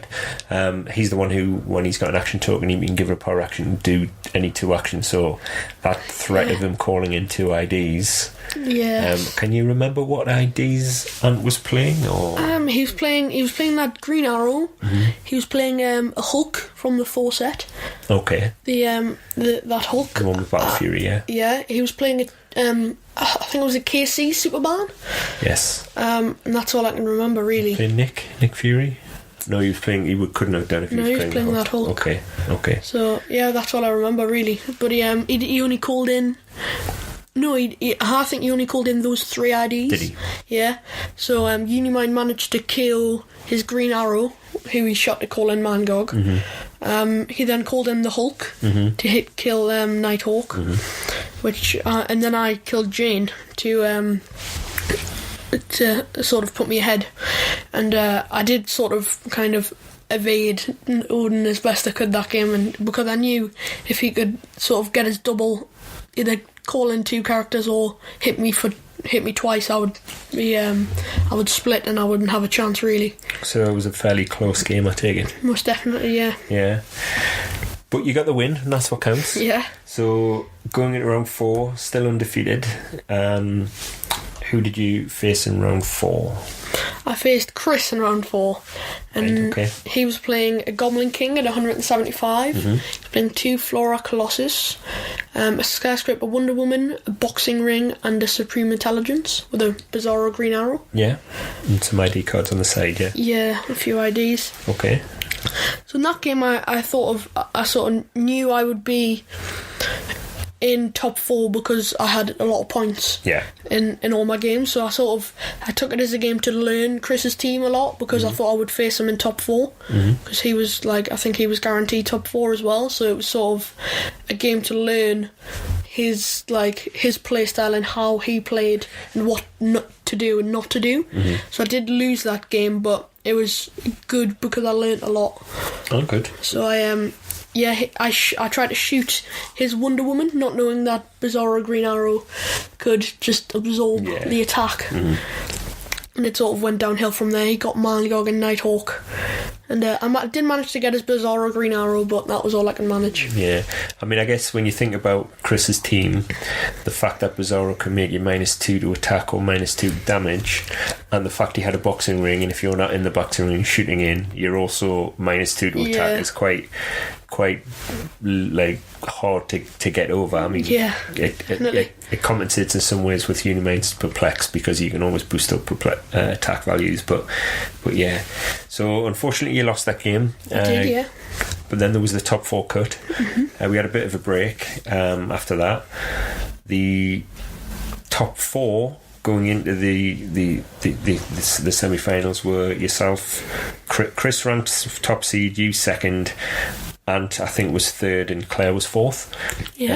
All 4 from our local play group. So which meant that you were facing Ant again in the semi-finals. So did you use the same strategy the second time round in terms of getting up on points and then running away, or did the game go a bit differently? The game went a lot differently because I think Ant sort of realised that he needed to protect his Green Arrow and his call-ins a lot more. So he managed to called in Green Arrow and shot Mangog again, killed Nighthawk again, and split Uni-Mind. So I thought I was out at this point, but I had done a little bit of damage to Odin, and one of the blue flames had called in Nick Fury and managed to kill Odin, which was very unexpected. Had you already killed Jane Foster at this point or not? I don't think so, no. I don't think I had. Right, but I think Ant forfeited after that. Did he? Yeah. Okay. Because there was still quite a lot of time left in the game. Right, okay. I must admit, I was watching from a few tables away and I saw that Ant I think I looked over 2 or 3 times, and each time it happened to be Ant's turn, and I seen him kill Mangog, I seen him kill Nighthawk Prime, and then I seen him split Uni-Mind, and then within minutes of that happening you came over and you were standing next to us, and I think I said to you at the time, oh, never mind, it obviously not meant to be, and you kind of looked at me surprised and went, what are you talking about? I've just won. It did surprise me, but I guess that's just how lethal Uni-Mind can be, I guess. Definitely. So you made it to the final. I did. Chris had played Claire and had beat Claire in the semis, so it was you v Chris again. This was the second time that we'd attended Settlers Hamilton, because we did it the previous year. The final was exactly the same. It was you and Chris in the final last year. It was. And you and final you and Chris in the final this year. So talk us through that match. What happened? Did it play out the same way? Did you obviously learned from the mistakes that you made in the first match? Talk us through your thoughts going into the match and how it affected your play style. Going into the match, I was very nervous. Well, mainly because I had beaten Chris the year before, and he was sort of throughout the year he was saying, "Oh, I need to get my revenge next year." So it was sort of like I need to prove that I can beat him more than once. Yeah, so that sort of it made me nervous going into the game, but the fact that I had gotten to the final and I knew sort of how his team worked, I was quietly confident. Yeah. Okay, so what happened? Talk us through what actually happened. Okay, so during the game, I was a lot more aggressive than in the first game. And I hypersonicked to attack the skyscraper Wonder Woman. Yeah. And KO'd her within the first few turns, which I think took Chris took him back, because he in the previous game I had taken it quite slow. Okay. And sort of more defensively. Yeah. Okay. But I went sort of all in this one. Yeah. So I then, I think he tried to, he called someone in to shoot Mangog. I think it was KC Batman, wasn't it? Yeah, KC Batman, and missed Mangog. So, Uni-Mind called in Superior Spider-Man to charge and flurry Bizarro Green Arrow. Yeah. So, there was a bit of confusion, to be honest, because what happened was I called him in and counted 5 squares for the charge, but that would have placed Superior Spider-Man 6 squares away. Yeah. So I made the attack, I made both attacks, and knocked Bizarro Green Arrow back and killed him. And after the attack, we both sort of realised that I made an illegal move, but like very nice of Chris to let me take it back and let me redo the action. So it sort of delayed a turn in which I could flurry. Mangog retaliated. He did a little bit of damage, but critical missed on the second attack in his retaliation, so he died. And so I flurried with Superior Spider-Man and KO'd Bizarro Green Arrow. And that just left Goblin King and his Flora Colossus. I think Nighthawk had gone down at this point as well, and it was at a stage where Goblin King was choosing Mastermind as one of his powers and standing adjacent to a Flora Colossus who had healed up quite a little bit. So if I hit Goblin King, the Flora Colossus would take the damage. So it got to a stage where I called in Nightwing, who could flurry the Flora Colossus for his first attack and Goblin King for the second. Because I think at that point the Flora Colossus was on its stop click, wasn't it? Yeah. So thankfully I hit both attacks, but I think it was at a stage where I needed like a 7. And I only had 1 prob, so I think I was quite lucky to hit. Yeah. And but I was quite pleased. So that was, and I think then Chris called it game then, didn't he? Because he only had the 1 Flora Colossus on his team then. Yeah, I mean, we kind of just for the listeners at home, we actually was an impromptu recording. We videoed the match.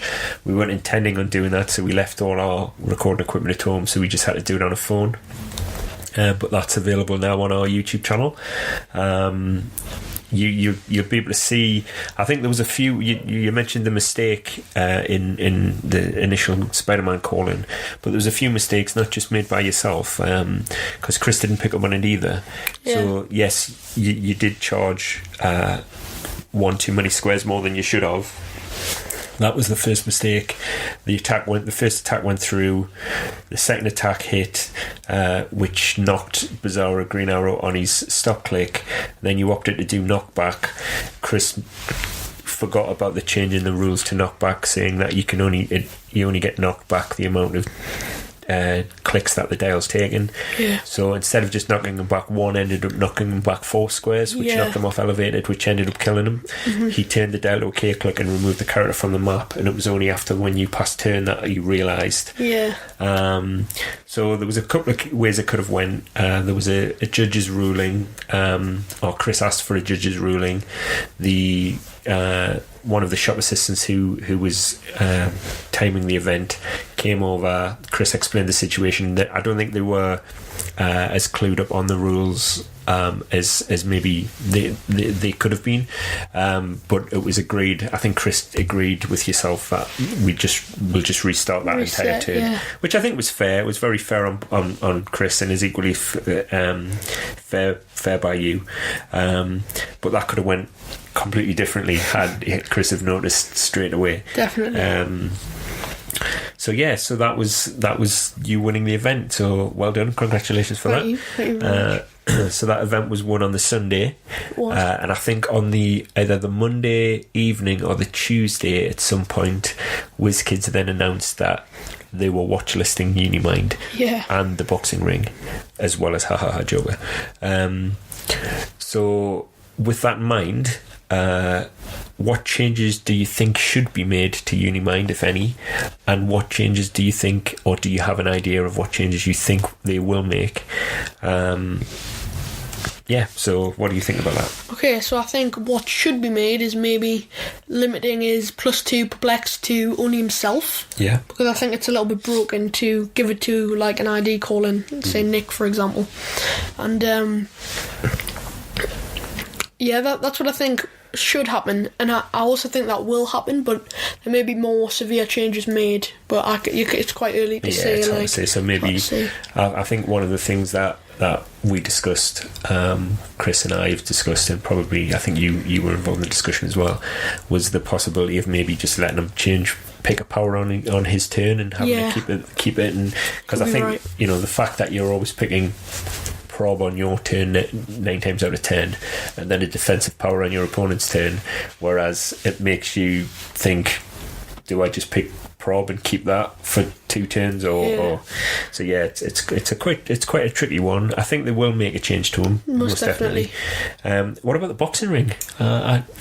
What do you think if any changes are made to that? It's a really hard one, that one. It is. I'm not sure like many severe changes will be made to the boxing ring. Maybe the -2 to attack will become a -1 to attack. Yeah. Or the +1 when making a close combat attack will become a +2. Yeah. But I'm not sure other than that. The thing I was thinking about was, instead of a -2 to your attack, make it a +2 to your opponent's defense. It could be, because then the rule of 3 will kick in. Because one of the things that we think is quite severe, especially with Uni-Mind as he stands at the moment, is it's a way of getting around the rule of 3. So he gives himself +3 to defense. Yeah. And your opponent takes a -2 to attack. That's like giving your opponent like a +5 to defense. They're giving you +5 to defense. So, but who knows? Hopefully they'll make an announcement soon. But with the proposed changes, whatever they would be, what have you got? Any other teams in mind for next season's WKOs, or are there any figures that you can see that are like standing out, or do you think that Uni-Mind is still going to be viable competitively? Or I mean, that's a kind of a silly question to ask because you don't know what changes are going to be made. Yeah. But what are your thoughts? I think Uni-Mind will definitely still be competitively viable, and I may look at playing him again, but I haven't had my eye on anyone else particularly. No, and I think that if no one else wants to play him, I probably will play Uni-Mind again. Okay, I guess it depends on how severe the changes are, because I know when they errated Goblin King, everybody's reaction at first was, oh, he's rubbish now. Unplayable. But actually, he's still a good figure to play. He is, as Chris proved. Yeah, as Chris proved, yeah. And it's just, I guess with Uni-Mind, he could still be good, viable to play. But it's just, I guess you don't know until you know, do you? So plenty of time to decide anyway, because the next set of WKOs aren't until March, I believe. So yeah. Well, I think that's it for this little chat, this little interview. I'd just like to say congratulations again, Matthew. Thank you very much. Thanks for spending the time talking to me today. Of course. Well done. Thanks. So there you have it. That's Uni-Mind takes another win at a WKO.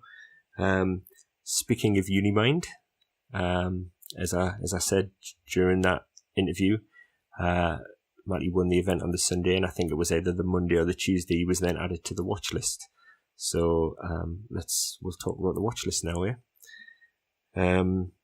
So there was Uni-Mind, Ha Ha Ha Joker, and the boxing ring added to the watch list.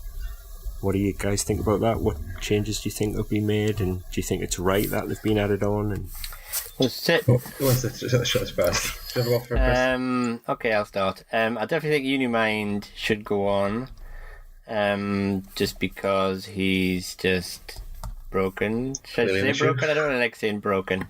He's dominating. Well, it's not the fact that he's just dominating. I think just dominating is... Jakeem has just dominated for a while, and he got watchlisted and nothing got changed.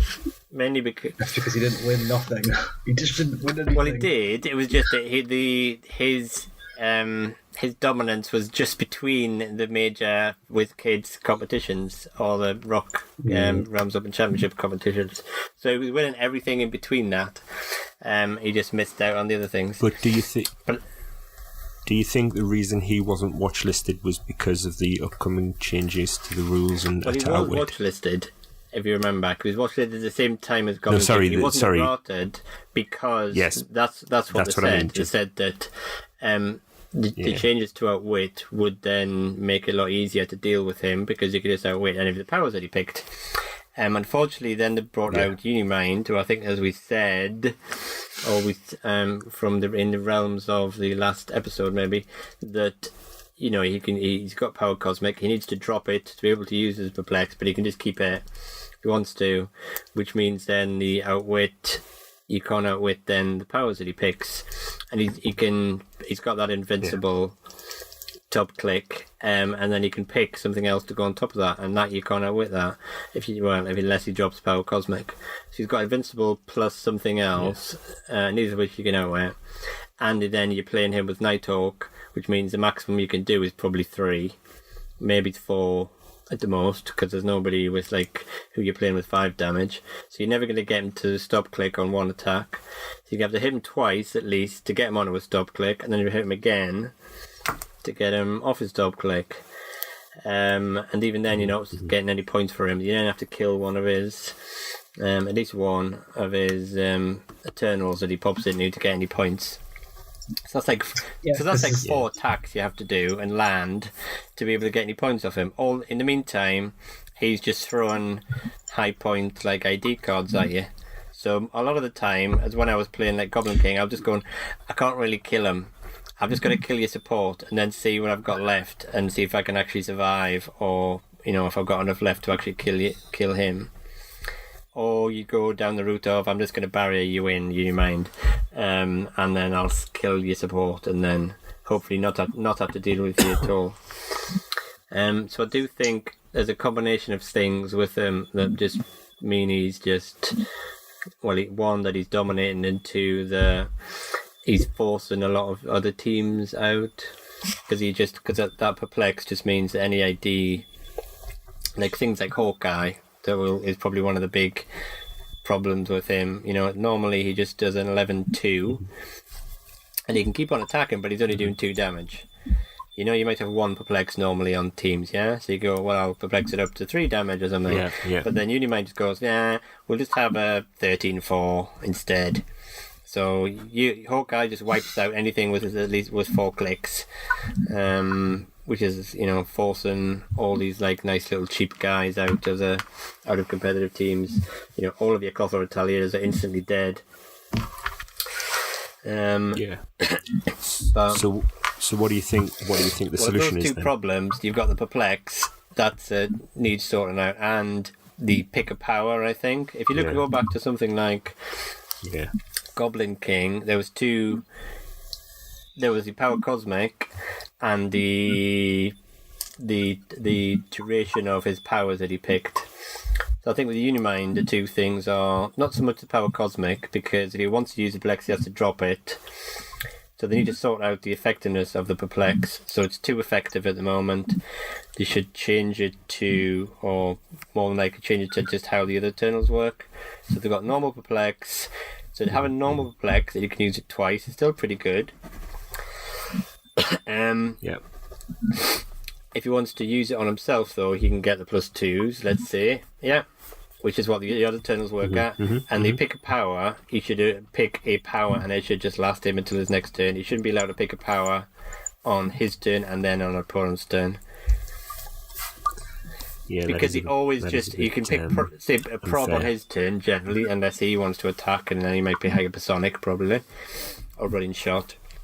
And then he can just go back to pick a defensive power, which I think is unfair, because he always just gets to pick, instantly a defensive power, which is never pick prob, because I think you should never ever pick prob on your opponent's turn, because they'll just shoot you with green arrow, for example.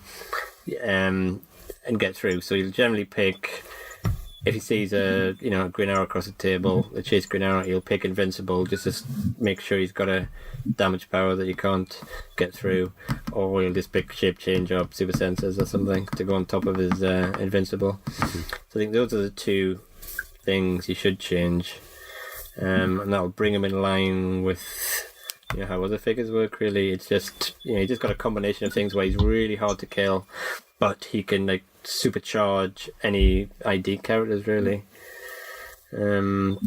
So at the moment it's just you don't have to really, you've got no choices to make with them really that are detrimental. Even if you use your perplex and say, because people know that there's cosmic characters running around, people aren't putting a lot of perplexing and outweighting their team. So when Matty was playing me, he was like not wanting to use his perplex initially, but at the end of the day I only had one outweight, so he probably could have got away with it because he has that, I'll just pick another defensive power on my turn, so then I can get rid of his either invincible or his other defensive power, and he's still got Nighthawk on the board, so the maximum damage I could do is 3. So it's a bit of a waste of time attacking him most of the time. If you go back to I know I'm going on a bit here, but if you go back to the Realms Open Championship final, which was on, if we watched that, you had two Uni-Mind teams, and neither of them attacked each other, the other Uni-Mind at all.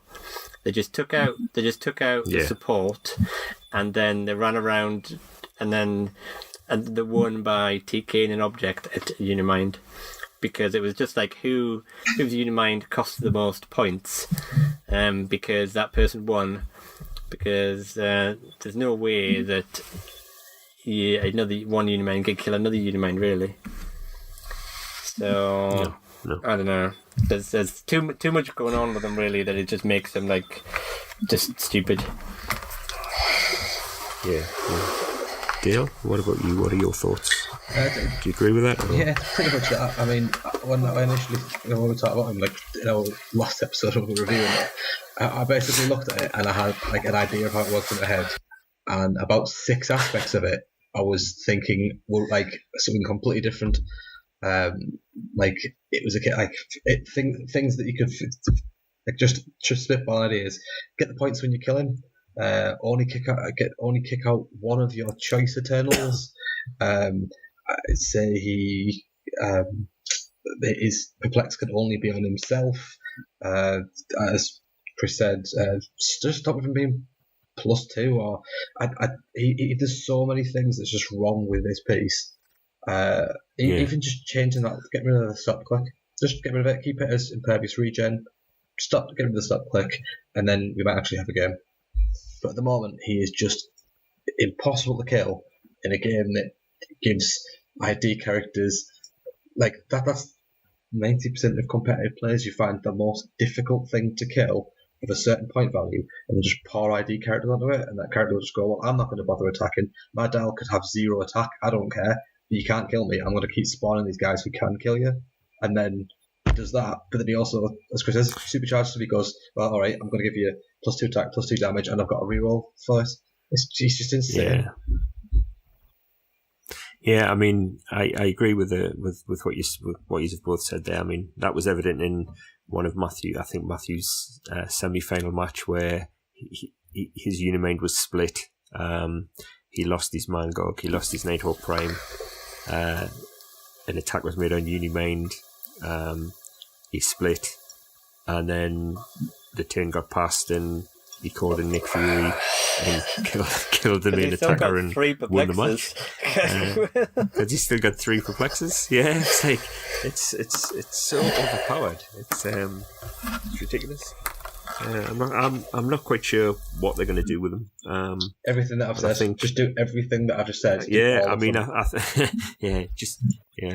on top of that, make him a prime. So you can't be played with Nighthawk.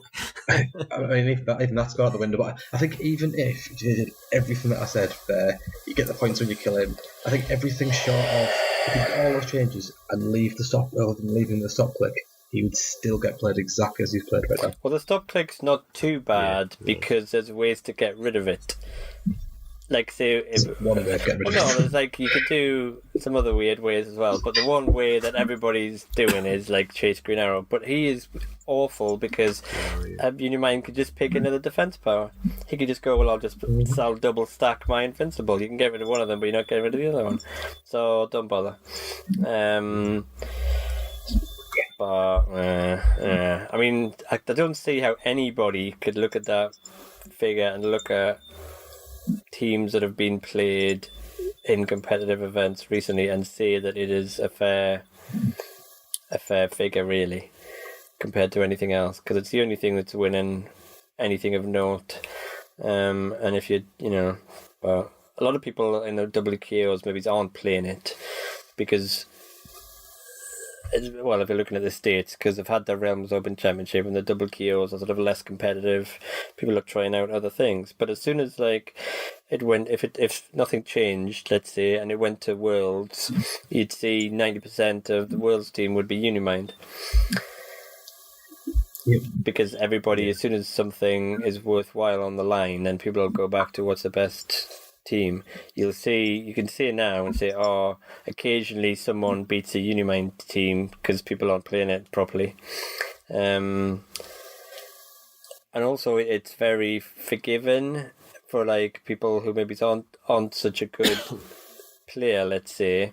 You could do really well with the Uni-Mind team because you can afford to make a ton of mistakes. And then that's the opponent, and then if you're saying equal sort of level of player, and one person's got a Uni-Mind team, one person hasn't got a Uni-Mind team, generally the Uni-Mind team will destroy the other person, but it's just because it's numbers.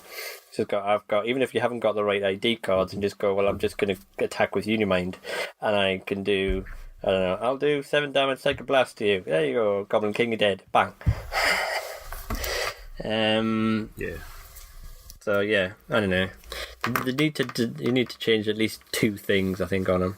Just changing one thing is still gonna. He's got about 6 or 7 things on him that make him stupid. They need to change at least a couple of them, but they don't want to do it too much just to make him unplayable. I'm quite happy if they kept him playable. But as I say, they need to change at least a couple of them to do that. And my preference would be the Perplex and the Pick a Power, and I think that would still make them good. But you're going to then take away, I'm not going to get prob if I want to double stack that invincible, or I want to pick 2 defensive powers, and I haven't got prob, and my Perplex isn't quite as good. So any ID characters I call in, at least I've got a chance of missing. Say where you have like real decisions you have to make, and you haven't just got to think about, I'm always going to get to pick a different power on my opponent's turn, so I don't care what I pick this turn. It's free. So there's drawbacks to the things that you're making, but anyway. So obviously quite a lot of changes that could be made to Uni-Mind. What about Joker? What do you think? Oh, easy. Easy. He has 2 less sort of like tokens. If he's 30 points, he has 1 click and he's gone. There's no other real simple way of doing it. I mean, if you play the 50-point version, he's still going to be 50 points. It's really hard to take, but not that many people play him at that point. And then if you play him like 30 or 40, he has a chance of getting rid of.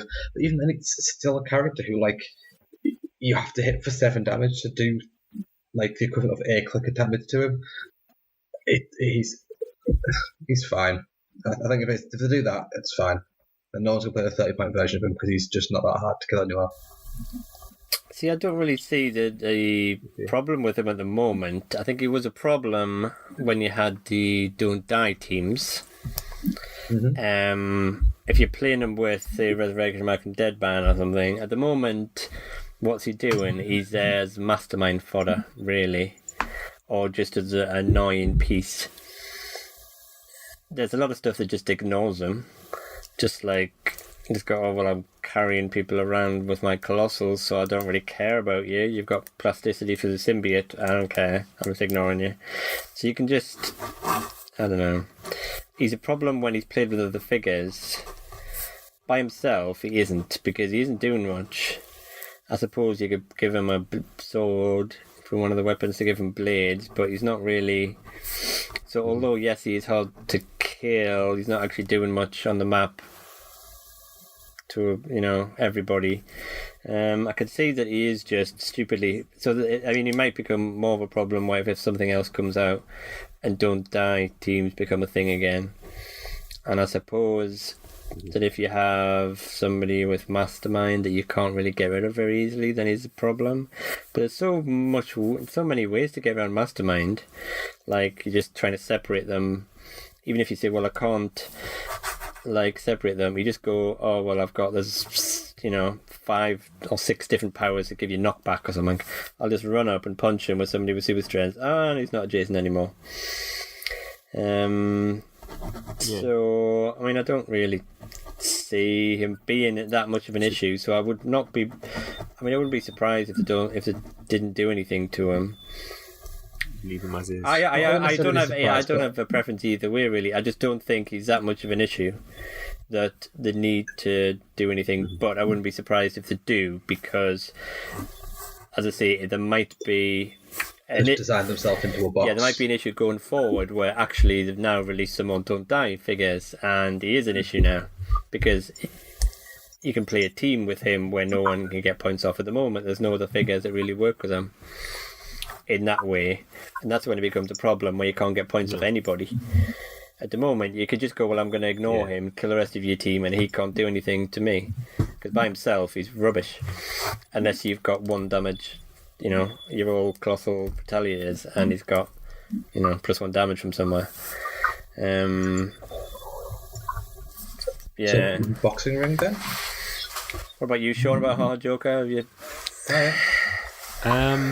I don't know. I wouldn't, as I say, the thing that makes him an annoyance for me is only when he's equipped with the symbiote. But you can still outwit the you can outwit the plasticity now, because it's not like it used to be. Oh, I can't outwit it, so now it ties people up. But there's outwit sort of it's plasticity and shape change and super senses. It's a horrible combination. Good if you're playing it, horrible if you're coming up against it. I don't know. I'd like to see if the only change is that he can't be equipped with, he can't have objects equipped. That would be fine for me. But yeah, I don't know. As you say, I wouldn't be surprised if they didn't. He was the one that they left alone. He's definitely the least. For me, he's definitely the least urgent one. He's appearing on teams, but he's just an annoyance, really, isn't he? Yeah. He's not doing anything else apart from just, he's going to try and get up and tie people up and annoy you, and maybe occasionally he'll get a power. Well, obviously his top click is probably one of the best ones because he gets outwit. Once he loses that, then his other powers aren't doing anything really of a muchness. You might get very lucky and do a bit of damage to somebody.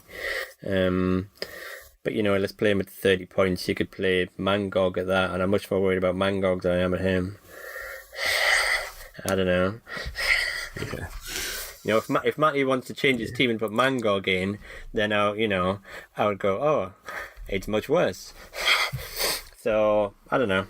I think at the moment, the only reason I would ever play him is to mastermind on him, because I don't think play him as a tie-up piece is really enough. He's not doing enough to justify getting nerfed. Yeah, I think Matty was of the same opinion, to be quite honest, because when he was building his team and wanting to play his team, we were talking through who he could pair with Uni-Mind, and we mentioned Joker, but he was adamant that he was playing Mangog. And he was definitely right. So onto the boxing ring then. This is a tricky one for me, because the boxing ring you could pretty much play a game and it never come into play. You could just kind of play around it. I think when I played you, Chris, it didn't really come into play but that was because I was stuck. I didn't move out of my starting area. So I think it does quite a lot. But, You're saying that it doesn't come into play, but even if you never use it to go into it, it is useful then to destroy or change what the terrain is. So it's like if you're playing, like, true. you want to play, like, say, on a Morlock's Tunnel you were playing on, yeah? I was just using it to go, well, I'm just going to... I found it hard to get out my starting area because of all my Colossals. So I'm just going, well, I'll take away some of this blocking just to make it easier for me. So even if you're only paying 5... I think the thing with this is 5 points. So it does quite a lot.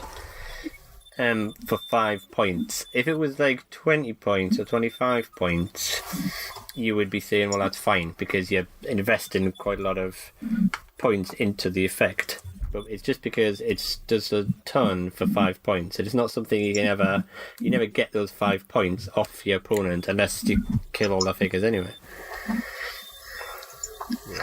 So would you say that the errata would be just make it more expensive? I don't think they'd do that simply because they've never done it before. No, I mean they had an ideal opportunity to do that with the tank. I think they'll probably just reduce its effect. As I say, they'll give they might do it because there's like a minus. A minus is a big thing at the moment because, especially with Nighthawk on the maps, then you can't get any pluses. So the fact that Boxing Ring pairs so well with like Nighthawk says, well, you can't get any pluses, and I'm giving you a minus. Or even if you have not played Nighthawk, it's like, or if your opponent's played Nighthawk, you're saying, well, at least I can get the minuses off it. Or it stacks with, it gets around the rule of 3, because I'm getting +3 defense, but you're getting -2 to attack. So it's the fact that it stacks with that as well. So they might just jiggery-pokery the numbers, where they'll say, we'll give you +1 defense, or something like that, rather than like -2 to attack. Because that is a big... It's a big thing, given a -2. I think it's either going to be a case where it's stopped. Either they'll change it so that it can't just sit on the blocking terrain to change the map. You either can place it or you can't, or they'll just remove the modifier to defense entirely. I think even if they did just get rid of it, but left it so that it can smash walls over, and that if it's like a blocking terrain thing, it would still see some play. I don't think they're going to change the terrain because that's sort of consistent with all special terrains. So I think they would just say, well, that would probably be a general thing. Than twice the size. I know it is much bigger, and it's probably a lot better. But I think you've got to look at what effects the other ones do and why this thing is so much better than them. Isn't so much just because of its size, it's because of the effects are more potent, as in the -2 to attack, because the other ones, say the jet, it's much more situational bonus, because the lines, like you get it, just the lines of fire have got to cross to get it to be hindering and +1. Yeah, and this is like easier to get because I just had to sit in the ring and you have to be outside it, so that's gonna happen more often, and the effects are better, as in the -2 generally. I mean, hindering and +1, I suppose, might work out as to be +2 to your defense, but again, they're pluses rather than minuses. And so maybe they do that. Maybe instead of saying -2 to attack, the person in the ring gets +2 to defense. They could say +2 or +1 would still be okay. I think you get +1 to your defense unless you're in the ring and get +1. The opponents get +1 to the attack. I think it'd still be worth 5 points. Obviously, Nighthawk would completely nerf it in that respect, but you could still use it for just destroying blocking. If you got 5 points left over, sometimes you might as well. It's still worth it, because sometimes if you're on a awkward map, just having that, I'm just going to remove this just to make my life a bit easier. It'd still see play for 5 points. Or they could just, I mean, I wouldn't be surprised if they don't change it, but I don't know. I think it just it combines with other things to really make it really difficult to hit your characters in the ring, and still range is king. Whatever sort of affects the dream up of how to improve close combat, still range is king, and that's forcing your opponent to come to you. Really, if you've got such a high defense and he's sitting in the boxing ring, then half the time it's not really worth it. It's like I was trying to do with Bizarro Green Arrow. I was going, well, if a Bizarro Green Arrow sitting in the boxing ring means that you can get a -2 for attacking him, and then he can give you another -2 on top of that. So there's lots of combos with it that just means that it can get super obnoxious. So if they did it when it's a plus, at least then you hit the rule of 3, rather than... Although it depends how you're doing it, yeah, I don't know. I don't know. It's hopefully we won't have too long to wait until. Make a decision and just get on. But I can see that, just keeping it and just changing it a little bit. So maybe it's a +1, or maybe it's a -1, or something like that, just to make it a little bit fairer. But I don't know. I wouldn't be that bothered either way.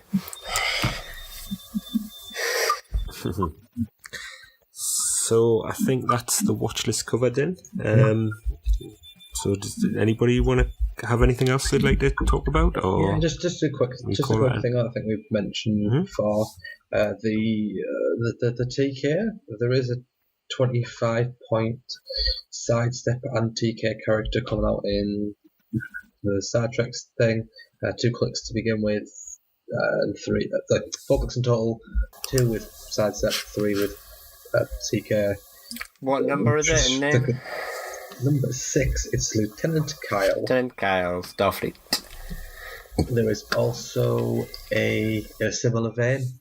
There is a 25-point number 1, the Romulan Centurion, as TK, as not TK, as Perplex is 25 points as opposed to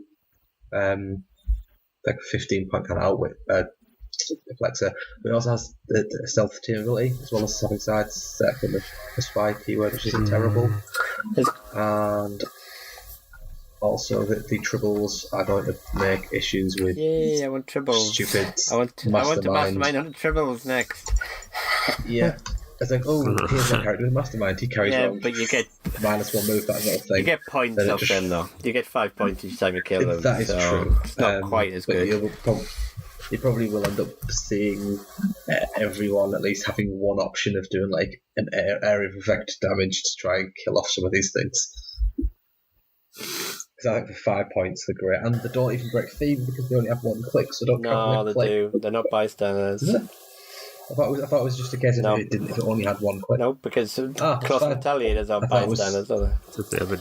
No, I thought it was just a case of if they only had that one. I assumed they were on if you don't have a dial. If you don't have a combat dial, then you're a bystander. It's fair news. Just need to break things. Yeah, I mean, we can obviously, if we ever get around to do a next podcast, we can talk about the Star Trek things. Yeah, there are. I think probably in that there's probably a lot of there's some cheap guys that are interested in But again, going back to the old Hawkeye thing, you have to do something very fancy to be cheap and worthwhile. But obviously tribbles, you want to play the tribbles. Although you need a lot of tribbles. At least they're a common, I suppose. Anyway. I don't think you need that many. Yeah, but I don't think you need to be duplicating every single turn. Yeah, you do. You do. I don't think you do. I think, as I said, if you're duplicating every single turn, you're leaving a lot of 5 points on the floor. Yeah. But why play them if you're not going to do it every turn? Play them in animal team. Yeah, great. Yeah. Well then, guys, I think we'll call it a night there. Yeah. I think that's it for the show. So I'd just like to say thanks for listening, and until next time, goodbye. Bye. Bye.